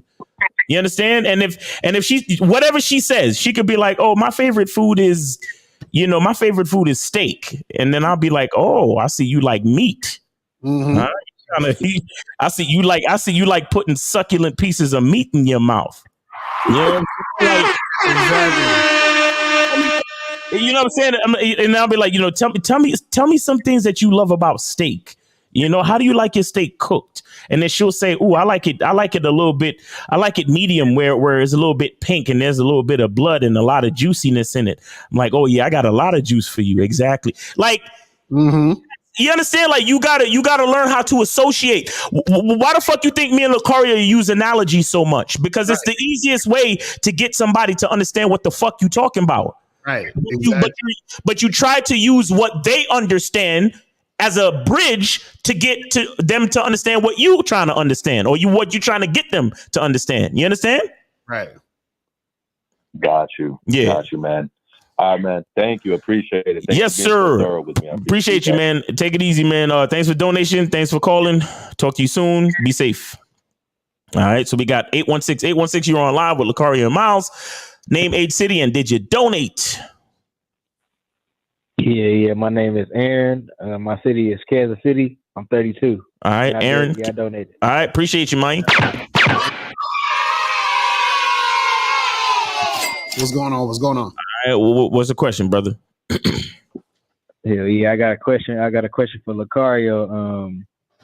Yeah, man. I've been talking to bitches for, I'm gonna say, about 3 months, and yeah, man, I just ain't really been having no luck for real. Now I think, but what I think, because what I believe the issue is, I think I have women on a pedestal. So wait, how old are you now? How old are you? 32. So in your 32 years of life, you just started talking to women 3 months ago? I didn't just start 3 months ago, but You mean like you've been like going hard 3 months ago? Yeah, I mean I've been having. Okay. Now say so you've been like just going hard at it 3 months ago. Yeah, well, yeah, for the last three, I'll say it like this: for the last 3 months, I've been going at it, but I haven't been having no luck. Okay, got it. All right. Are you on the membership? I got a lot of experience. Are you on the membership by any chance? I was on there, so I got a lot of the information already. So what's the issue though? So what's happening with your situation where you're not making shit happen? Well, for a while, I really didn't know because I would probably talk to 3 women every other day. That was pretty much how consistently over the last 3 months, that's pretty much what I've done. I've talked to well over, probably 500 women. You know, I probably talked to well over 500 women in the last 3 months, but I ain't fucked none of them. And I analyze what I think. Hold on. These are 500 women you hollered at face to face, or is it mixed up with online? Like what's the take on it? No, that's face to face. Okay. And so what, okay, have you went on dates with any of these women? Yeah, I've been on dates. I've been on a lot of dates really. Okay, so you've been on a lot of dates. Have you been on what? First dates, second dates, or just first dates? Like what how many dates you been on with some of these women? Okay, you say in the last 3 months, how many dates have I been on? Yeah, and how many dates have you been on, and how many of those dates turned into more than one date? Okay. Okay, so I went on 2 dates this year. Let me see.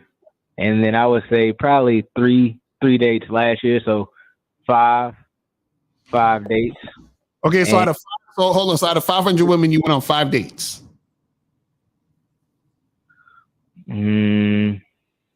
Probably so, yeah. Okay. And now out of those 5 dates, how many were second dates? None of them were second dates. Okay, so what'd you do on dates?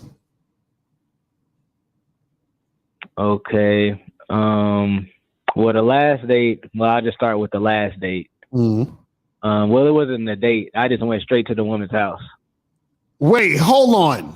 That was the last situation. Hold on. So you went to the woman's house and you ain't fuck? Yeah, I went to her crib and didn't fuck. Okay, so where'd you meet this girl? I gotta see this story. You met this girl where? Well, actually, now this one, I actually did meet her online, this last one. Oh my God. Okay, so you met her online and then you went straight to her crib. How long were you talking to her before you went to the crib? Well, we texted a little for probably like a day or two. Okay, so you got texted and then you went over a crib like a day or two after y'all was texting. Yeah. Okay, now when you were texting before you got to her house, what was the conversation that led you to the crib? Did you say, "Hey, I want to come through to your spot," or did she say, "Hey, come over"? Like, how did that happen? Nah, she cooked some pies. She cooked some pumpkin pies or whatever, and she sent me a picture of it. And then so I said, "Hey, I'm gonna come try some of them pies." Mm-hmm. And then she's just like, "Come over," and that's how. Then she said, "Yeah, that's fine. You can come." Okay, so you went over her crib, you got in there, and y'all just ate pie, and that was it? Nah, we didn't even eat the pies. We were sitting there watching Netflix. Oh my God! So Carla, you ain't even do the thing that you said you was gonna go over there and do. Well, the pies didn't look good. I didn't want to fuck. They didn't look good, man. I didn't want them. Once I saw the pies, I was like, okay, they didn't look good.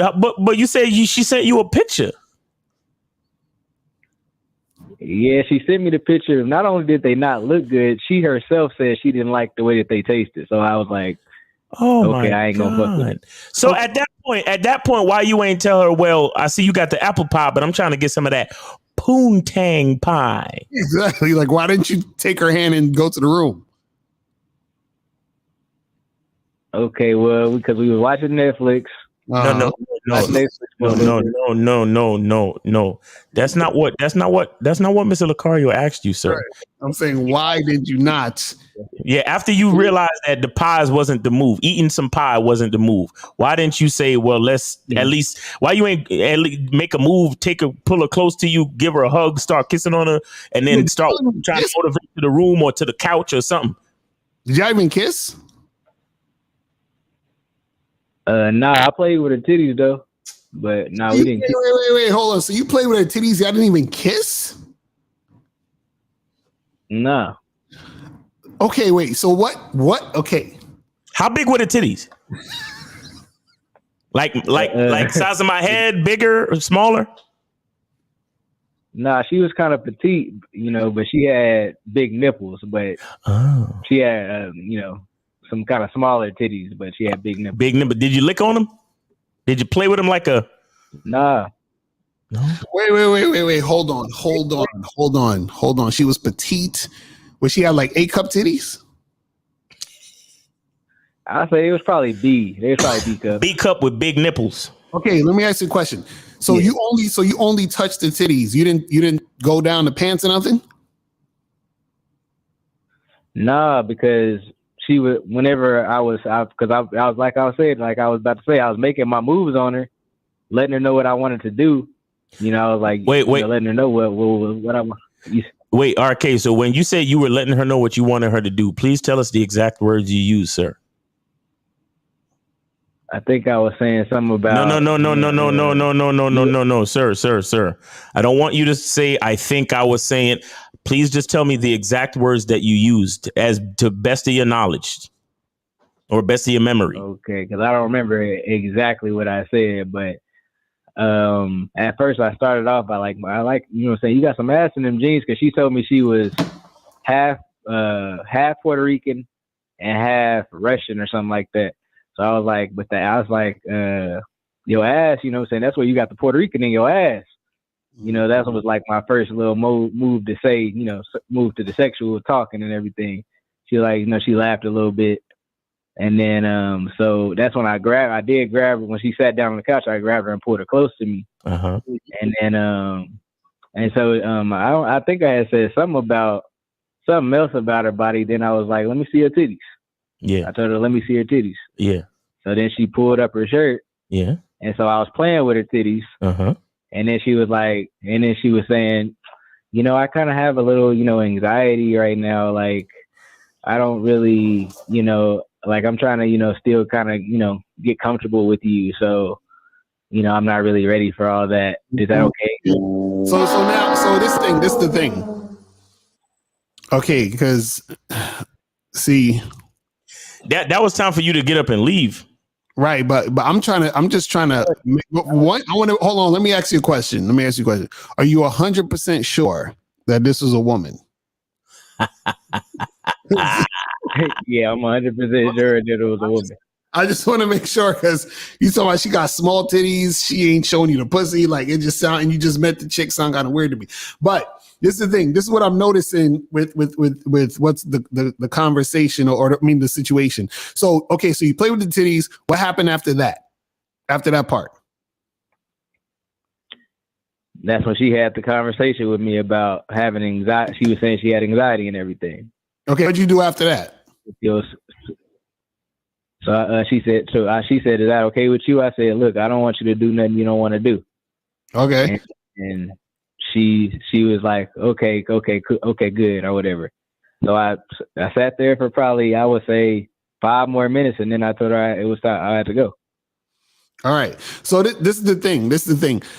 I would say, from what I'm hearing, right, in your situation, is that, and probably with these other situations too, is you're not direct and assertive enough to let the women know what you want to do in these situations. So part of your vibe is just kind of going with shit versus trying to actively make things happen. Do you see what I'm saying? This is what I'm hearing just from this one story. Because if you're in a situation where you are at the girl's house, You understand what I'm saying? And she's showing you the titties, and y'all do, y'all. First of all, how long was y'all watching Netflix? Probably like 40 minutes. Jesus Christ! Wait. When you said you sat there for 5 minutes, when was this? After the 40 minutes of Netflix? That was after she said she wasn't really feeling wanting to have sex or do nothing for real. Okay, all right. Well, wait. I need the sequence. So you got to the house, the pies wasn't popping. Then you said the Puerto Rican is in your ass, and then let me see your titties. And then you sat there and watched Netflix for 40 minutes, and then.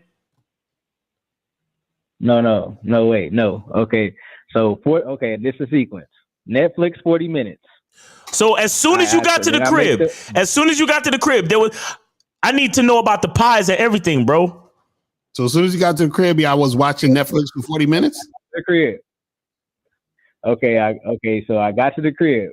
The pies, she was saying the pies wasn't good or whatever. She tried and they wasn't good. Right. We watched Netflix. We watched Netflix for 40 minutes. For 40 minutes. Then I made the move. Yes.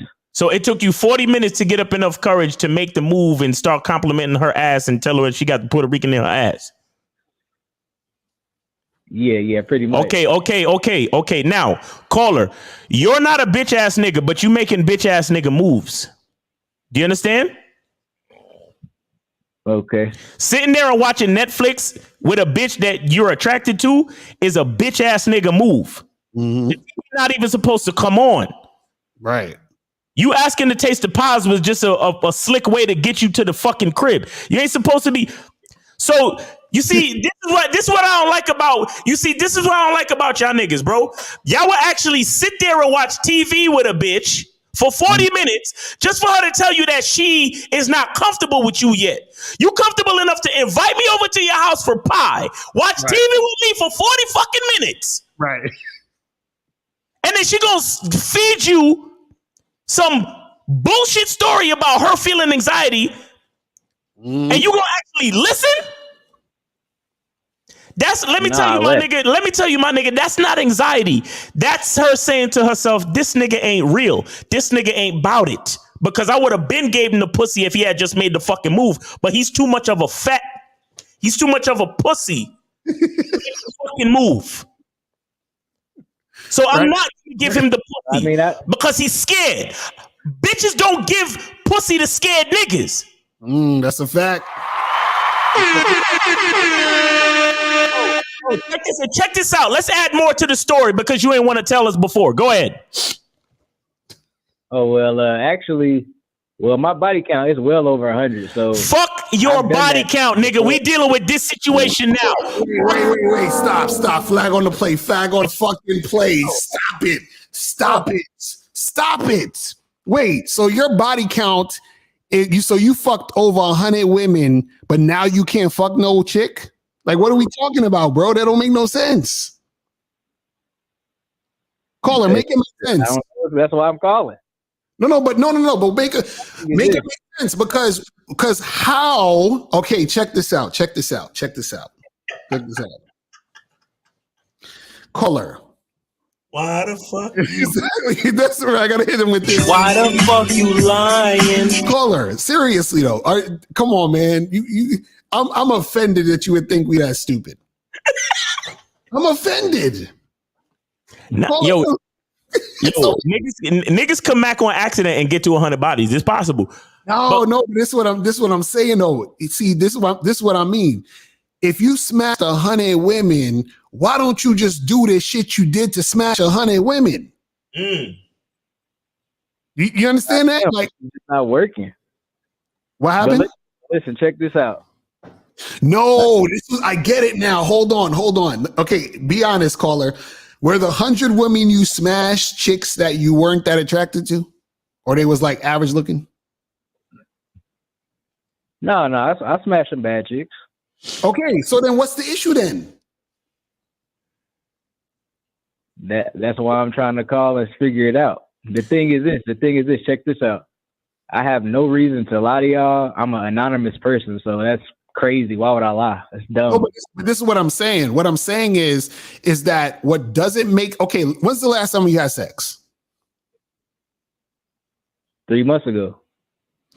Okay. So basically, what you're saying is it's been 3 months since you had sex, right? But with these other women you smash, where did you meet these women generally? On the internet, in person, anything you can think of. Okay, so then if you met these women on the internet and in person, right? Why is it that you hollered at 500 women and all of a sudden you can't get nobody, but you smashed 100 women? Please make that make sense. It doesn't really make sense. That's why I'm calling. Okay, let me get back to this bullshit. Bruh, I told you that you sitting there for 40 minutes was a bitch ass nigga move, and then you try to give me a rebuttal and tell me about 100 bitches that you fucked in your lifetime. What does that have to do with the fact that you fucking up in this particular situation? Okay, now the reason that I said that is because up until this point, I've done that many times and still fucked the bitch. So that's why I was bringing that up. Okay. It never stopped me from fucking bitches. All right, well, see that's why I don't understand y'all niggas, because y'all call us up and you try to get our opinion and advice on shit, and then when we give it to you, well, I've done it so many other times and it worked. So what are you saying to me, Miles? So nigga, what you calling me for then, nigga? Why you calling my show then, bruh? Keep doing what you doing. Wait, caller. Let me ask you a question. Wait. Can I answer Miles, please? Can I answer Miles? Miles? Well, that's when I first got on the call. Yeah. That's why when I first got on the call, I said that I wanted to get advice from Lucario. Oh, my bad. Let me shut the fuck up then. Completely. Sorry. Wait, so caller. Okay. So the last chick you had sex with, what happened? How'd you have sex with her? The last chick I had sex with was a chick that I was fucking with for probably a year and 8 months. Okay, so when you first met her, when did y'all first have sex? How did it happen? Okay, I took her. I met her at Panda Express. Took her on a date to Kona Grill. Mm-hmm. Then after that first date, I invited her to my crib. So to do sip and paint, I was like, we could do a sip and paint in my crib. Okay.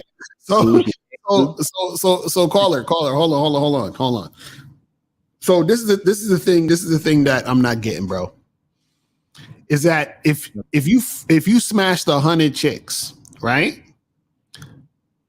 Mm-hmm. What doesn't make sense is okay. For a guy to smash 100 chicks, that means he knows what he's doing. Period. Unless he's paying for it. You understand what I'm saying? Or he's simping. You understand what I mean?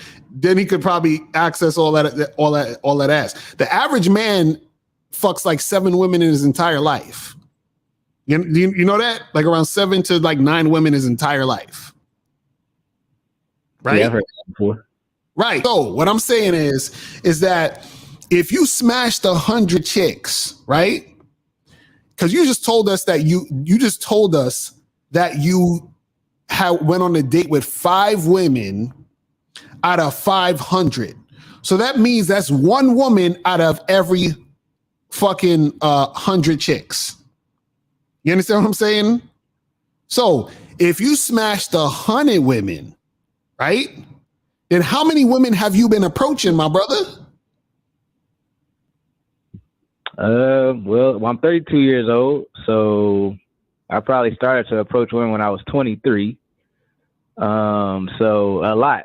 But the point is, what I wanted to do, I kind of want to get past that, if we could, because I'm not lying. So we're trying to get some advice, bro. That's really it. I mean, I know. This is what I'm saying, but this is what I'm saying. What I'm saying is you're leaving something out because what you're saying literally does not make any sense. Do you understand what I'm saying? What I'm saying to you is the only thing that I can think of is you're either being lazy and not doing what you've been doing, and now you're having a dry spell from your laziness. That's the only thing that fucking makes sense. Because they don't make no sense where you're able to fuck 100 chicks, and then all of a sudden the stories you're telling us is acting like, or it seems like you don't know what the fuck you're doing. You see what I'm saying? Like if you fucked 100 chicks, then what is it with this thing where you talk to 500 but it could only get 5 on a date, and then all of them didn't want to even see you a second time? So what happened with you where all of a sudden chicks just don't want to fuck with you no more? Well, what I believe is going on, I think it's gotten to me. Like all the rejection has gotten to me, and that's what's coming off in my vibe or something like that. That's what I think, and that's why. Hold on. So you was never getting rejected before? This only happened the past 3 months you get rejected? No, I've gotten rejected before, and actually, I want to say that even in the midst of me having sex with over 100 women, there's been times when I hollered at, around 200 women and didn't even get a date. Wait, say that again? I missed that. Say it again. Even before this, we call it a dry spell.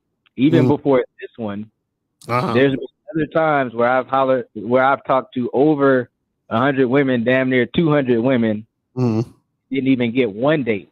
That's happened before.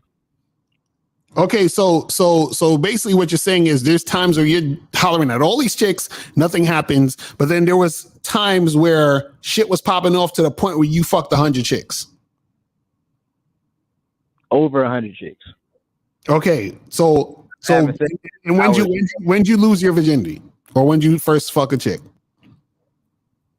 17. That was the first time I fucked a bitch when I was 17. Okay, so from 17 to how old are you? 32? I'm 32. Okay, so from 17 to 32, right? You basically fucked 100 chicks, right? So how many years is that? Let's round it up to 20. So 13 years for 15 years. So in 15 years, you smashed 100 women, over 100. Let's say 125 divided by 15 equals 8 chicks a year, right? So you're trying to tell me you fucking 8 different chicks a year? But now all of a sudden you can't get one woman? Well, actually, I started to approach women and get kind of good after I started getting good after I started watching your stuff. Whenever I got out of a relationship, so I was more so actually around 20 chicks a year after I got a yo. You see, this you leaving some out. You leaving some out. I can't. I don't even know what to tell you, bro. You leaving some out because what you're saying makes absolutely no sense, bro.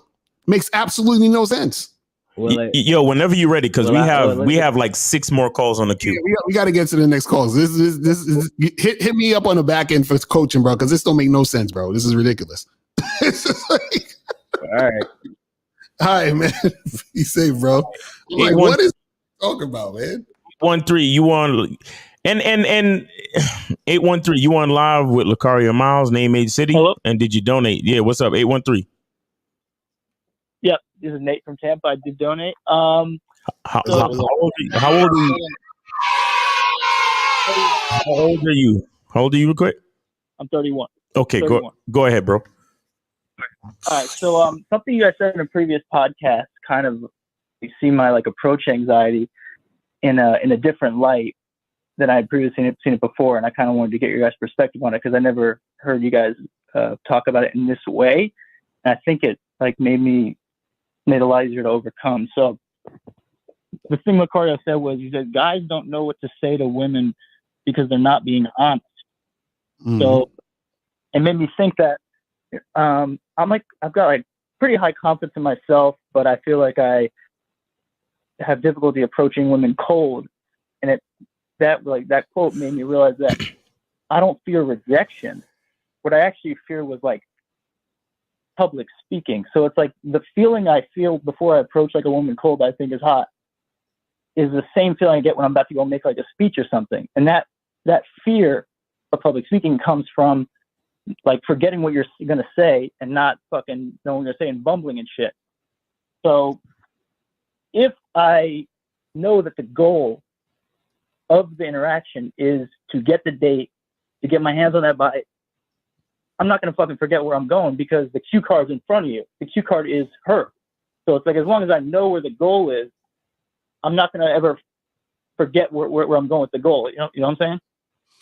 What's your question, bro? What's your question? Because you calling us, asking us for advice, but it's like you sound like you trying to figure it out on your own. What is your question? What are you trying to get to?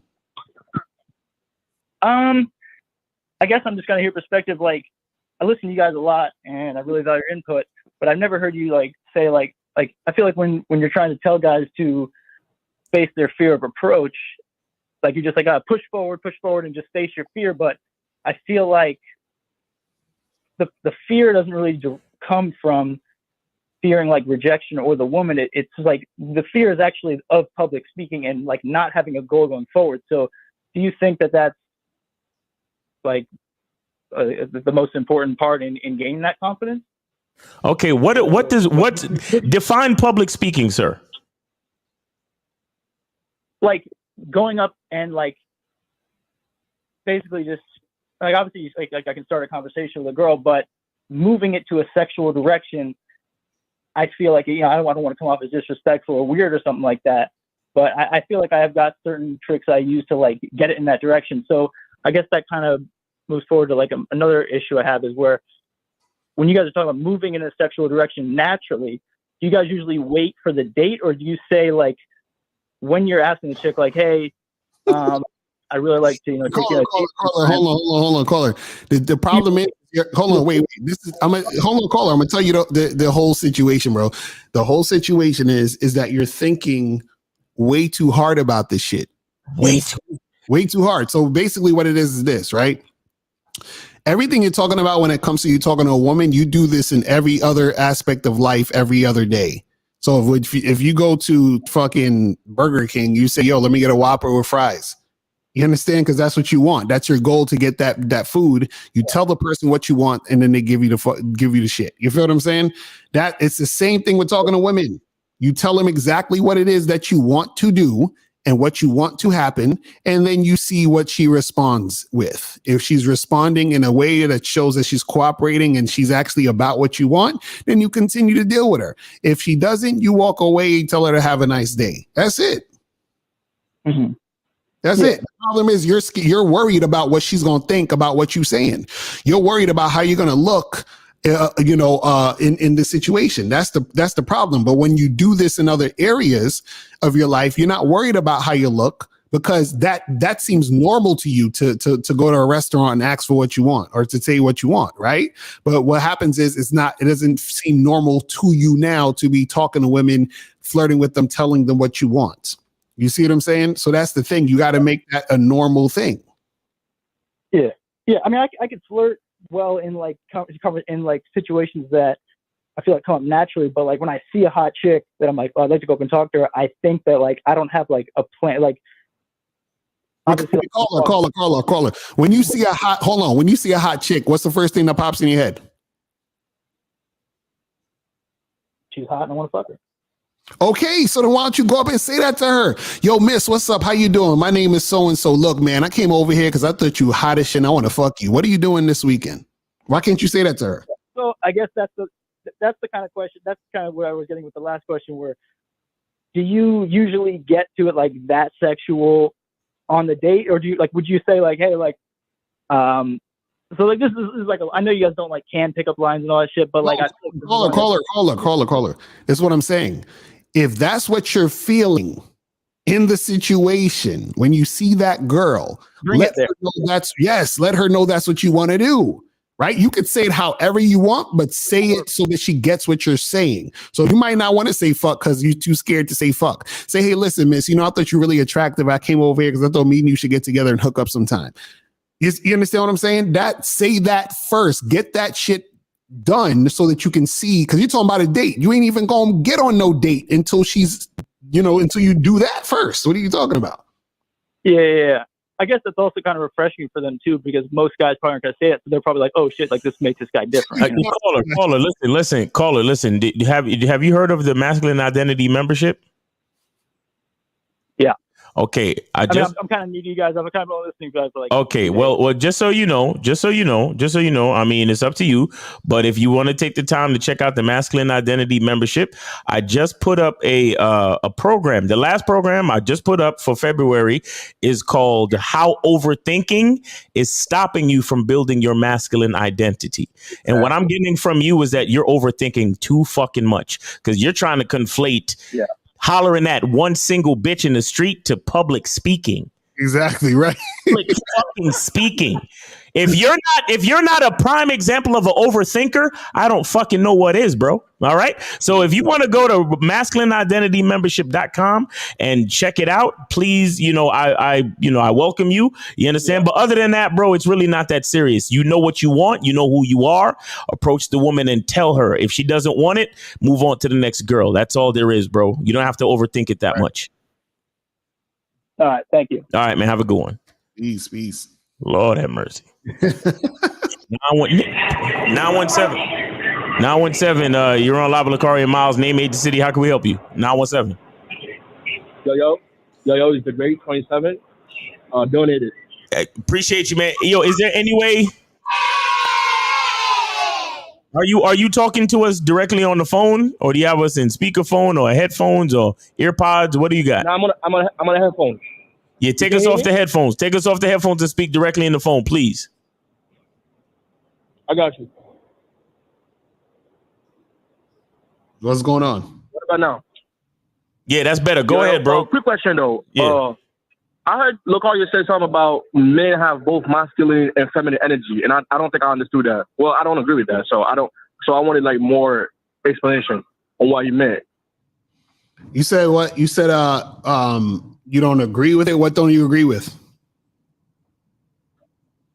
I don't think a man has any type of feminine energy. Oh shit! You're either a man or you're not. Oh shit! Do you understand the concept of duality? Yeah, but hot isn't cold though. No. But how do you know about hot? Temperature. You touch something, it's hot. You touch something different, it's cold. But they're not the same. Right. But they're two sides of the same coin. That's what you're not getting. You can't understand what hot is unless you understand what cold is. The reason why you know what cold is because you know what hot is. The reason why you know what hot is because you know what cold is. Do you understand that? So right. What I'm saying, I understand that, but they can't exist within the same, atmosphere though. Like you can't have an atmosphere that's both hot and cold at the same time. Actually, you can. Yes, you can. But this is what I'm trying to explain to you, right? What you're not getting is that in order for you, the reason why you understand one thing is because of the other thing, which means they're connected. Does that make sense? No, I get that part, but I'm saying I guess what I'm trying to understand is when you say men have both. So what exactly about a man is a feminine thing? No, what I said is men and women, man and woman, both have masculine and feminine energy. You understand? See, being hold on, let me explain to you. Being a man and being a woman, right, is different than talking about masculine and feminine energy. Do you see what I'm saying? Men, or you can say the male species or whatever you want to call it, right, generally will have more masculine energy. So we are the physical representations of masculine energy, but we still have feminine energy because it's both there. It's the counterpart. It's the yin and the yang within us. You see what I'm saying? So what happens is this. Right. Me being a man, me being a man and a woman across from me being a woman, right? Me and this woman are both connected. You understand what I'm saying? Just like you're connected to everything else in the universe. It's all connected. It's all one thing. So within you, right? Just the same way where I could be like, I'm a man, she's a woman, I'm masculine, she's feminine, right? Within each of us, that same dynamic plays. You understand that? Right. So I guess, right. But I'm asking you, what about a man that's a feminine thing is what I'm asking. Like, what does that look like? How does that play out? If you're a man, right? Like, what about you that makes it look like you have feminine energy inside of you? Right. So, for example, would you say that submission is a feminine trait? Yes. Okay. Well, a man and a woman. Yeah. Right. So now, if me and you are both talking at the same exact time, do you think we could hear each other? Anyone can hear what we're saying? No. Right. So when I talk, you are quiet, and when you talk, I'm quiet. So when you're talking, I'm submitting so that I can hear what you're saying. And when I'm talking, you're submitting so that you can hear what I'm saying. That's feminine energy, the submission. Do you get it? Yeah. See? Yo, caller. How old are you again, caller? How old are you? 27. 27. All right. And please, I really, please don't take any offense to this, but how many books have you read cover to cover in your life? Probably like 20, 25. 25 books. Now, were any of those books nonfiction? Yeah, I just finished 40 Years of Power. That's not fiction. Okay. And so you read 25 books in your life and you don't understand the common examples of what could be considered masculine energy and feminine energy within one being? Are you sure? I just think when you're a man, you're masculine 100%. You can't tell me that. Bro. You really read 25 books and really can't personify or understand the logistics of the possibilities of different types of nature taking place inside one being. Like you don't see how a woman can be masculine and you don't see how a man could be feminine. You really don't see that. You think that women are 100% feminine and you think that men are 100% masculine at all times of the day, regardless, no matter what. I mean, you got your balls 24/7, so I don't see why you can't be a man 24/7. All right. Do you have a job? Do you have a job? Yeah. Okay. So would you consider that you submit to your boss? Yeah. Okay. I mean, I gotta do, so. And you do what you got to do because he provides for you, right? Yeah. Okay. Now, within the paradigm, within the relation between you and your boss, you have the feminine role. He has the masculine role. Do you understand that? Right. Because he leads you, he provides for you, and you submit to his instruction and his order. You get that? Okay. Because when you're at work, you are in his house. He is the king. Mm-hmm. You understand? He is the masculine. Yeah. He gives the orders. You follow and submit to him. Now, when you get home with your girl, I don't know what your situation is, but let's just say you got a girl at home or a wife or whatever. Now, when you get home, the situation flips. Mm-hmm. And if it's working like it's supposed to be, we got a lot of bitch ass niggas out here today, but I ain't talking about you, caller. I'm just saying. But if it's working like it's supposed to, once you set foot in your house, you are the masculine in the situation. Do you understand that? Right. So when you hear Lucario say things like all human beings have feminine and masculine, that's what he's saying. He's saying that in different parts of our life, we're going to have to submit and we may have to follow instruction. And following instruction is naturally a feminine quality. Making the instruction is a masculine quality. Right. And that's just how it works, bro. You understand that? So when somebody says that men have feminine qualities, it's not an attack on his masculinity directly or his ego or to make him. He's not saying, yo, that nigga's a punk, son. He's not saying that. He's just saying that in particular situations, depending on the situation, there are times when you're gonna have to use the feminine side of you in order to operate whatever's going on at the time. That's all. Right. I see what you're saying. You get it, caller. I mean, yeah, I understand what you're saying, though. I understand what you're saying. So do you still see the same, or you got it now? You got it. You understand what Lucario meant when he said that in the previous show? Yes. Right. I mean, I understand what you're saying.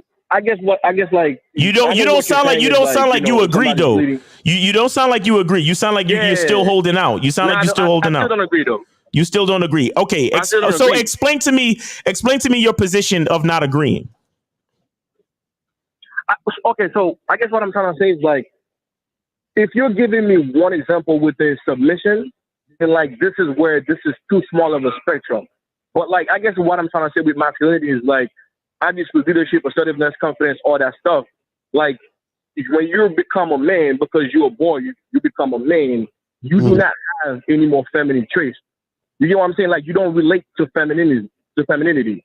Like you're just a man all the time. Like whether tough times or good times, whatever, you're still a man. This is the part that you're, hold on, caller. This is the part you're not getting.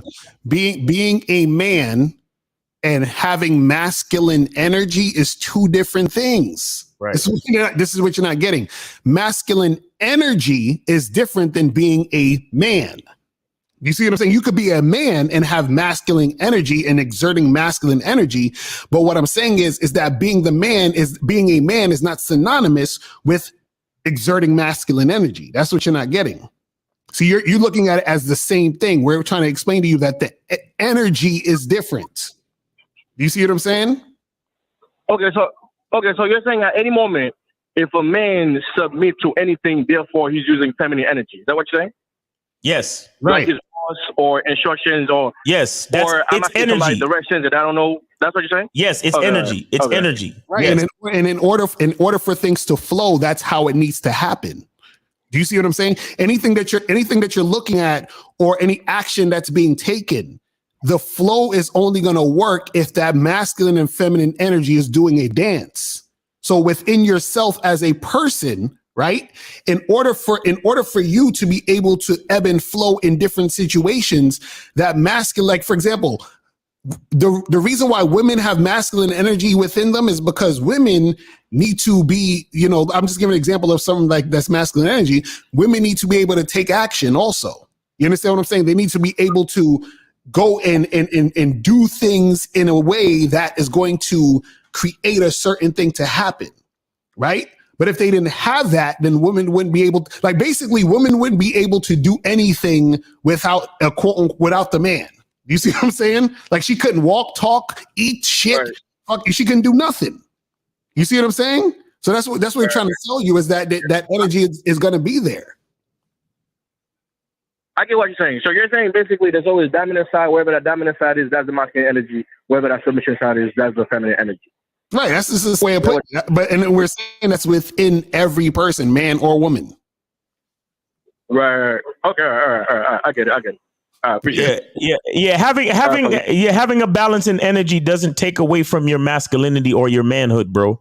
Right. You understand that? It doesn't take away from it. It's just that we have different motivations in different situations. Because you call yourself a man. If you went to your job tomorrow and your boss was like, "Hey man, I need you to do this or make some copies or make this delivery," and you look at him and be like, "Yo, I'm a man. You can't tell me what to do. Fuck that. Blah blah blah." You lose your fucking job, wouldn't you?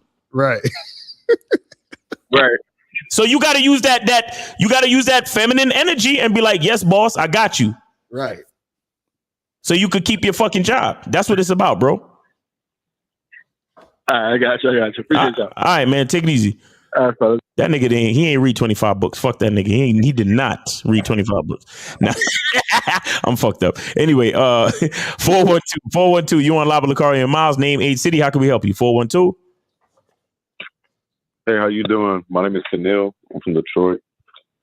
All right. And I donated, by the way. So yes, sir. Appreciate you. I appreciate it. Hey, look, so the one main question I have, right? It's not really for me, but it's for, I guess, other people that, you can enlighten them.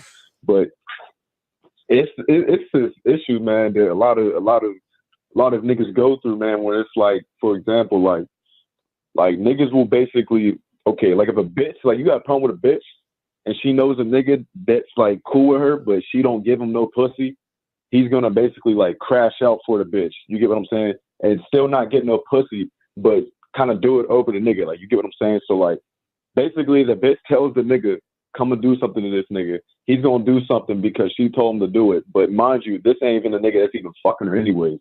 He's just gonna throw you, like, you get what I mean? Wait. So what's your question?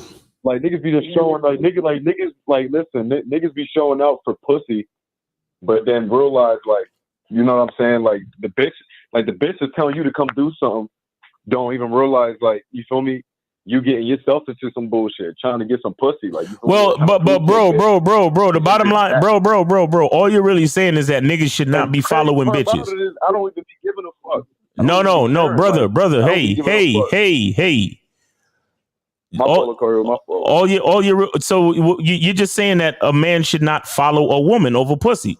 Well, you shouldn't follow a woman in any case, but that's the basic idea of what you're saying, right? Niggas should not be following chicks. Yes, exactly. But it's not. I wouldn't even put it too much on the women. I put it so much more on the niggas for being like, yo, like, why are you trying to act like, you feel me, like you Mr. Macho Man around some bitch telling her about what you gonna do? Caller, let me ask you. So some chick, and you ain't even fucking. Hold on. Some chick send some dude to come at you. Caller, did some chick send some dude to come at you? Bro, it's some weird shit, man. But I know there's a lot of niggas do that now. A lot of niggas. Caller. I'm asking about you. I'm asking about you. Did some chick tell some nigga to come at you? Bro, listen. Let me tell you what it was like, right? So look, pretty much, like, these fuck niggas trying to get my low, right? So they know that, you feel me? Like, I got an ex bitch. Mind you, my ex bitch, you feel me? Like, she still fuck, whatever the case may be, you feel me? Coolin'. They thought that they could go to her to tell them, you feel me, about like where the fuck I'm at, and she was gonna rat me out. She ain't end up doing that, you feel me? Like, she was on some G shit, so she ain't end up like saying nothing like where I live and all that. But the fact that y'all would go to my ex, you feel me, say all that weird ass shit, make it seem like y'all niggas is hard when they not hard over a bitch, but you're not gonna say it to me. You Caller. Hold on. Caller. So you talking about your ex-girl is sending some dudes your way? Is that what you saying? It's not really my ex, but it's like shit, like friend with benefits sort of thing. But you know what I'm saying? Like, she's just one of my girls, but I don't really talk to her like that. You feel me? I had her around. People thought she was my. So caller, wait. So what happened though? What happened? Caller, you talking too much. What happened? What happened in this situation? So the girl you used to fuck, she sent somebody to you, and what happened? Yo, I think this is the same nigga that had some nigga called his phone or some shit like that last week or some shit. I think it's the same dude. You one of these niggas that love drama and shit. You one of these niggas that love drama in your life, huh?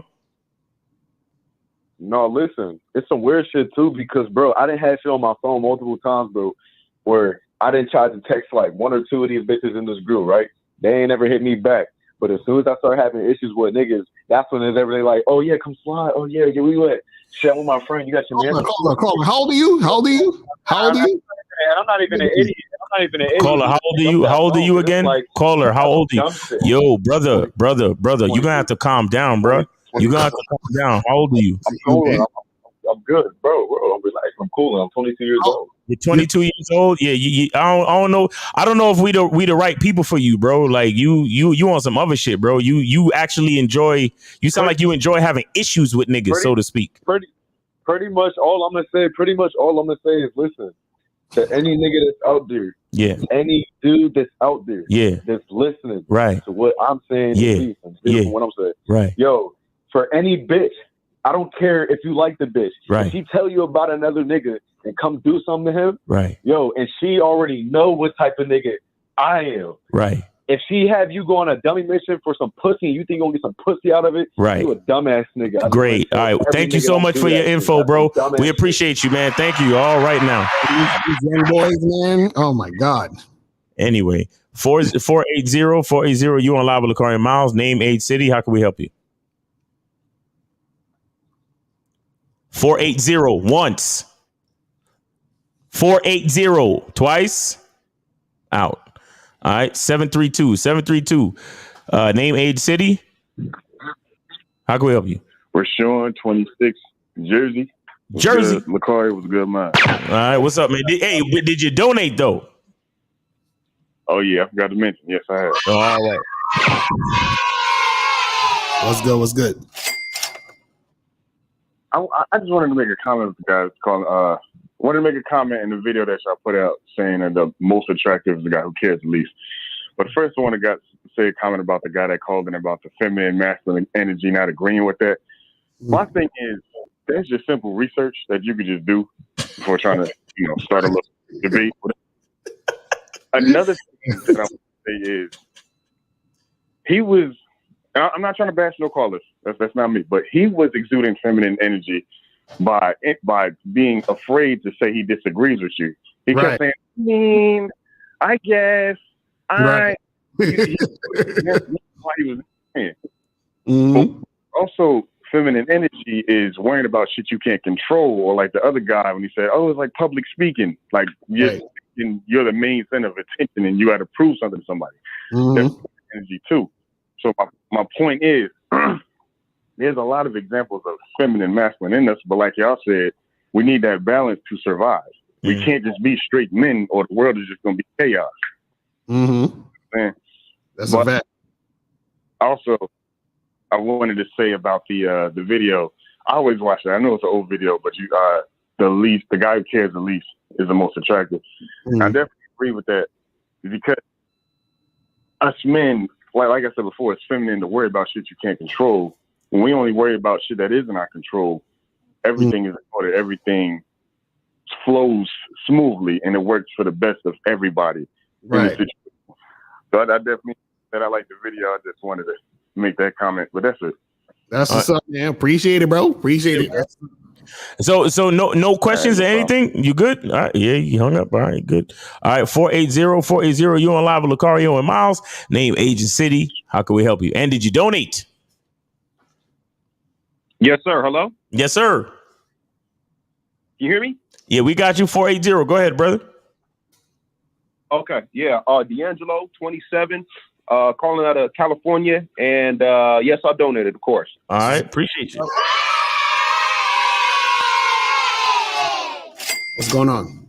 Yeah, I've been having a couple of issues, at the club where I don't know if it's like jealousy with other women, but when every time I'm about to bag a bitch, it's always her friend trying to pull her away and trying to no, we gotta go. Is that jealousy, or do they really care for like their own friend's well-being? Nah, that's just what women do, bro. They cock block. That's their thing. You know what I'm saying? that's what's gonna happen. But caller, why do you care though? Oh, because it's annoying. So wait. So the thing is this, bro, is that there's gonna be things that are gonna happen regardless. You understand what I'm saying? And the thing is, you got to accept that those things are going to happen. And then once you accept it, then it doesn't become annoying. You see what I mean? Like it's annoying because you don't want it to be that way, but understand it's going to be that way whether you like it or not. It's just how it is. Okay. All right. Yeah. Okay. It's called the game, bro. It's called the game. You're right. Yeah. Yeah. You're right. You're right, Miles. Yeah, man. Yeah. I mean, let me tell you another thing that's annoying about the game. All right. There's, I approach women too. And, because my approach is so smooth, I always get cooperation. Right. And I usually get them to, text me and we exchange information. But then I always say, look, text me real quick, and then they text me, and then I'm like, look, just hit me up when, now that you have my number, because the text is the thread. So I'm like, hit me up, just let me know when you free. And a lot of times they don't hit me up, bro. And I'm thinking to myself, man, a dope exchange. We smiled, we talked, the energy felt good between us, and they still don't holler back. Right. And that's just the game, bro. It is what it is. I mean, I can't call it, and I'm not gonna sit here and fucking rock my fucking brain trying to figure out why a bitch gonna look a gift horse in the mouth? You understand what I'm saying? I'm just not gonna do it. Yeah. Because females are their own fucking paradox, nigga. Like females can't even figure themselves out. So why the fuck I gotta waste my time trying to figure them out? All I gotta do is move on to the next joint. Because let me tell you something. When a bitch is feeling you guess what you never have to do? What? Try to figure out why she doing what she doing. Exactly.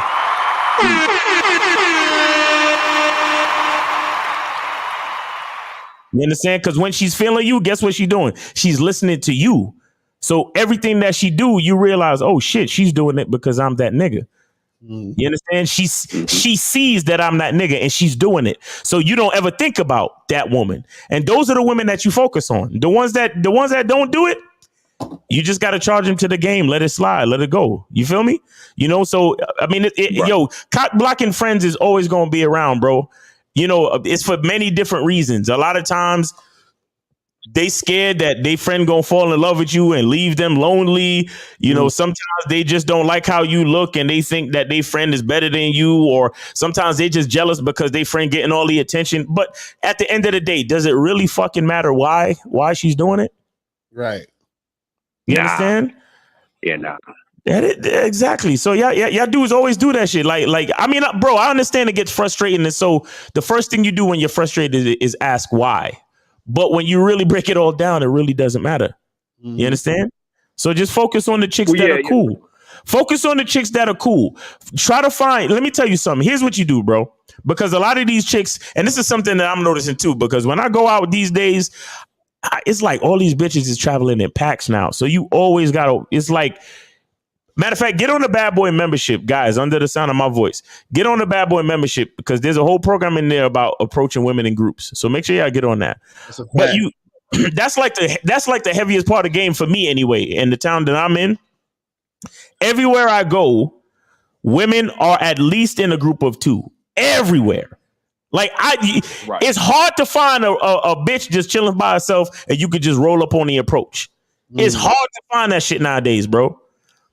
I can't tell. Like every once in a while I see it, but like nowadays, like I was at the movies this weekend.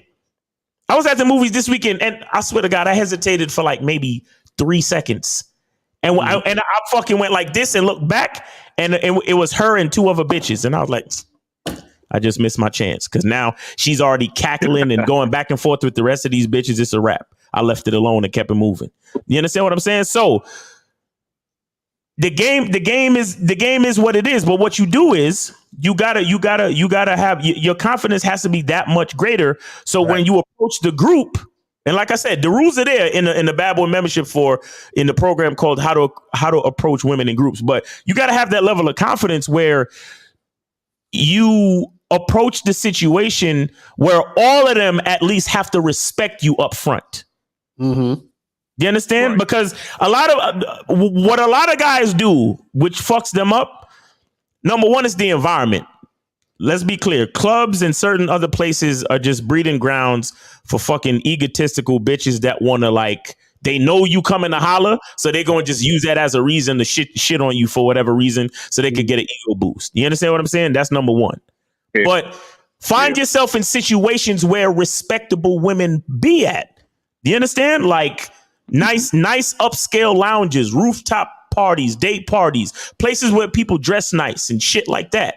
And you approach the group as a man with confidence. And then you say, hey, good evening, ladies. Good afternoon, ladies. How y'all doing? I just wanted to come over and say hello. Y'all just over here looking all beautiful. And I wanted to be a part of this experience. How y'all doing today? What are y'all getting into? How do y'all know each other? Right. You understand? When you do shit like that, then the game is easier. But when you like on some riff-raff, low-hanging fruit club shit, you know, like, bruh, it's the type of thing, like in the clubs, you got to be as ratchet as these bitches if you want to get any fucking respect. And me personally, that's not my environment. You understand? I just feel like you have better luck in places where people have more respect for themselves to begin with. You understand? So all that club shit is kind of played to me personally. You understand? So find yourself in better environments, bro. Yeah, going back to what you said, Miles, about the whole, like, you know, it's hard to find like you know, a girl like a girl that you think look good, you know, just by herself. Yeah, what I found out is that, like, yeah, a lot of women, like, they don't like themselves, and they have anxiety when they go places by themselves. Yeah, Right. they don't like being alone type shit. Right. Yeah. Right. I noticed that. How old are you? How old are you again? How old are you again? I'm 27. You're 27. Yeah, man. Yo, you're reaching that age, bro, where you need to find yourself in places with respectable females, bro. You understand? Like instead of just a regular bar or a club where the music is loud as shit for no reason, you need to find yourself. You need to start upgrading your environments. So you need to start looking at lounges. You need to start looking at like poetry readings, and I mean, do what you like. Don't just go where I'm saying just because. Do what you like still, but you know, comedy clubs, like wine tastings, wine bars, lounges, rooftop parties, day parties. It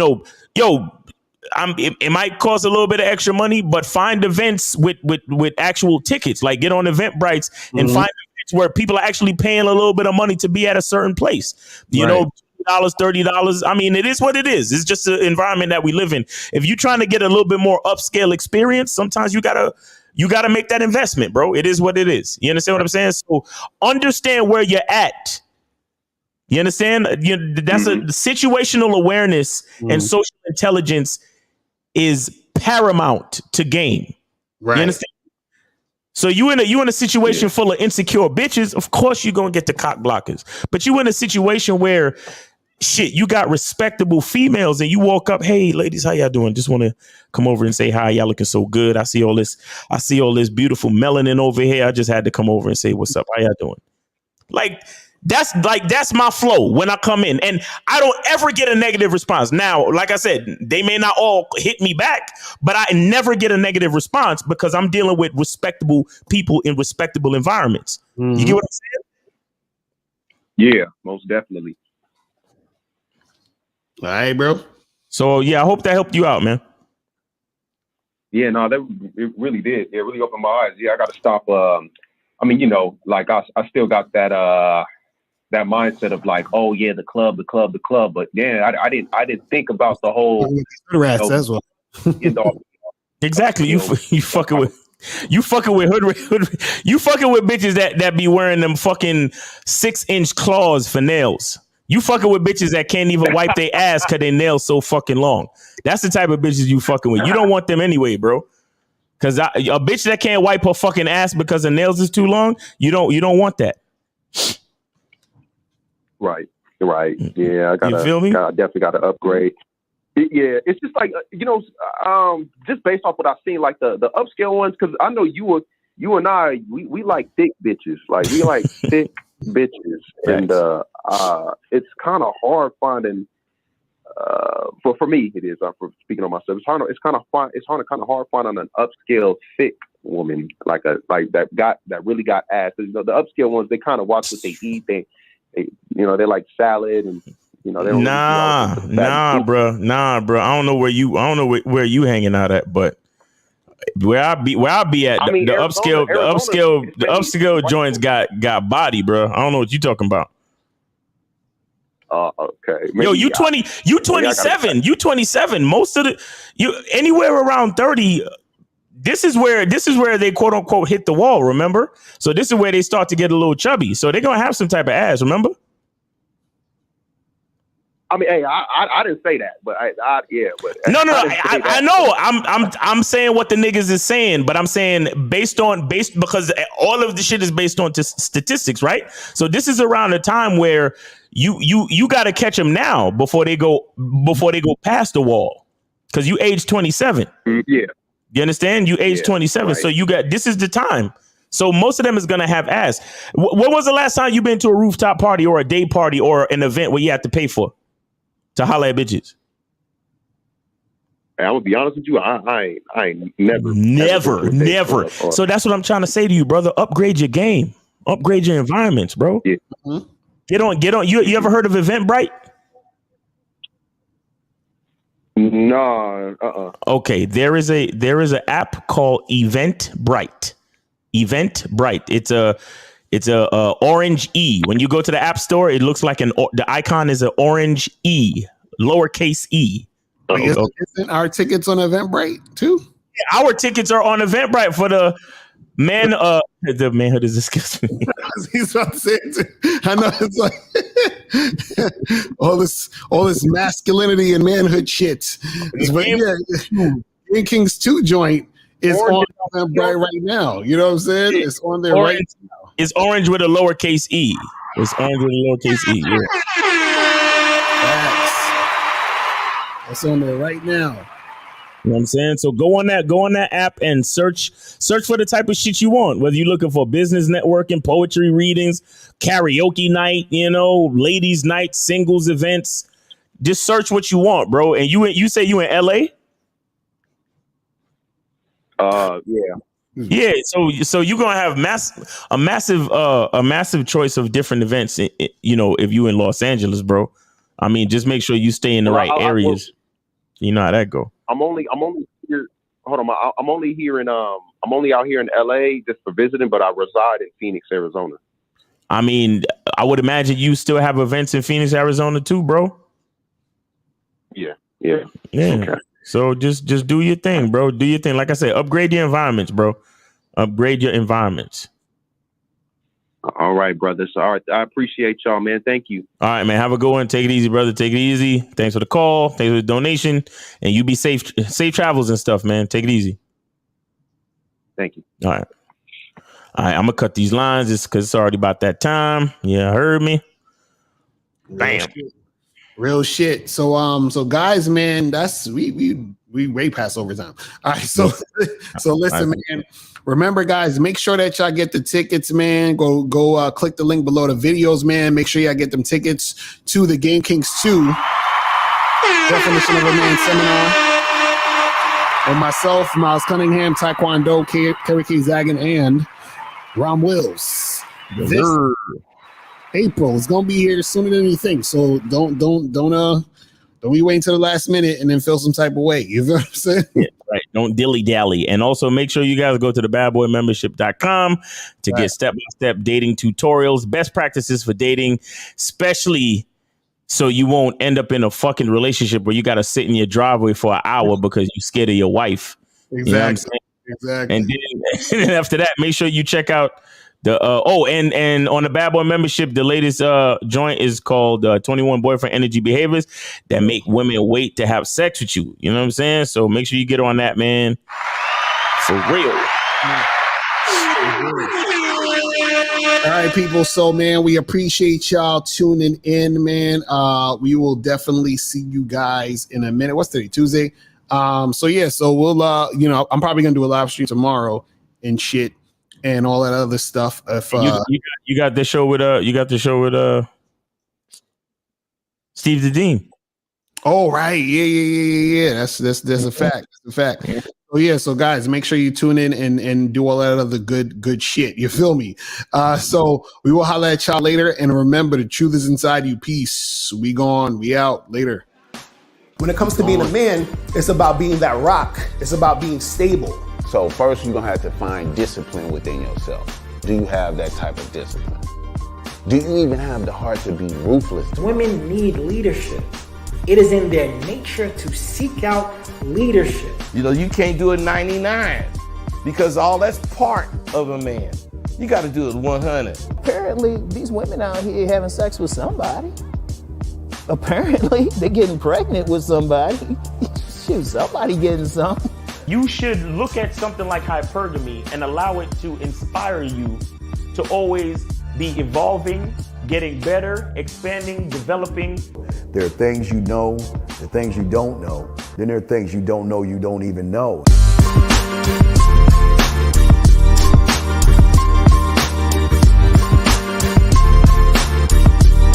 There can be 10 of us in one room, and there's one question, and there's 10 correct answers, all different.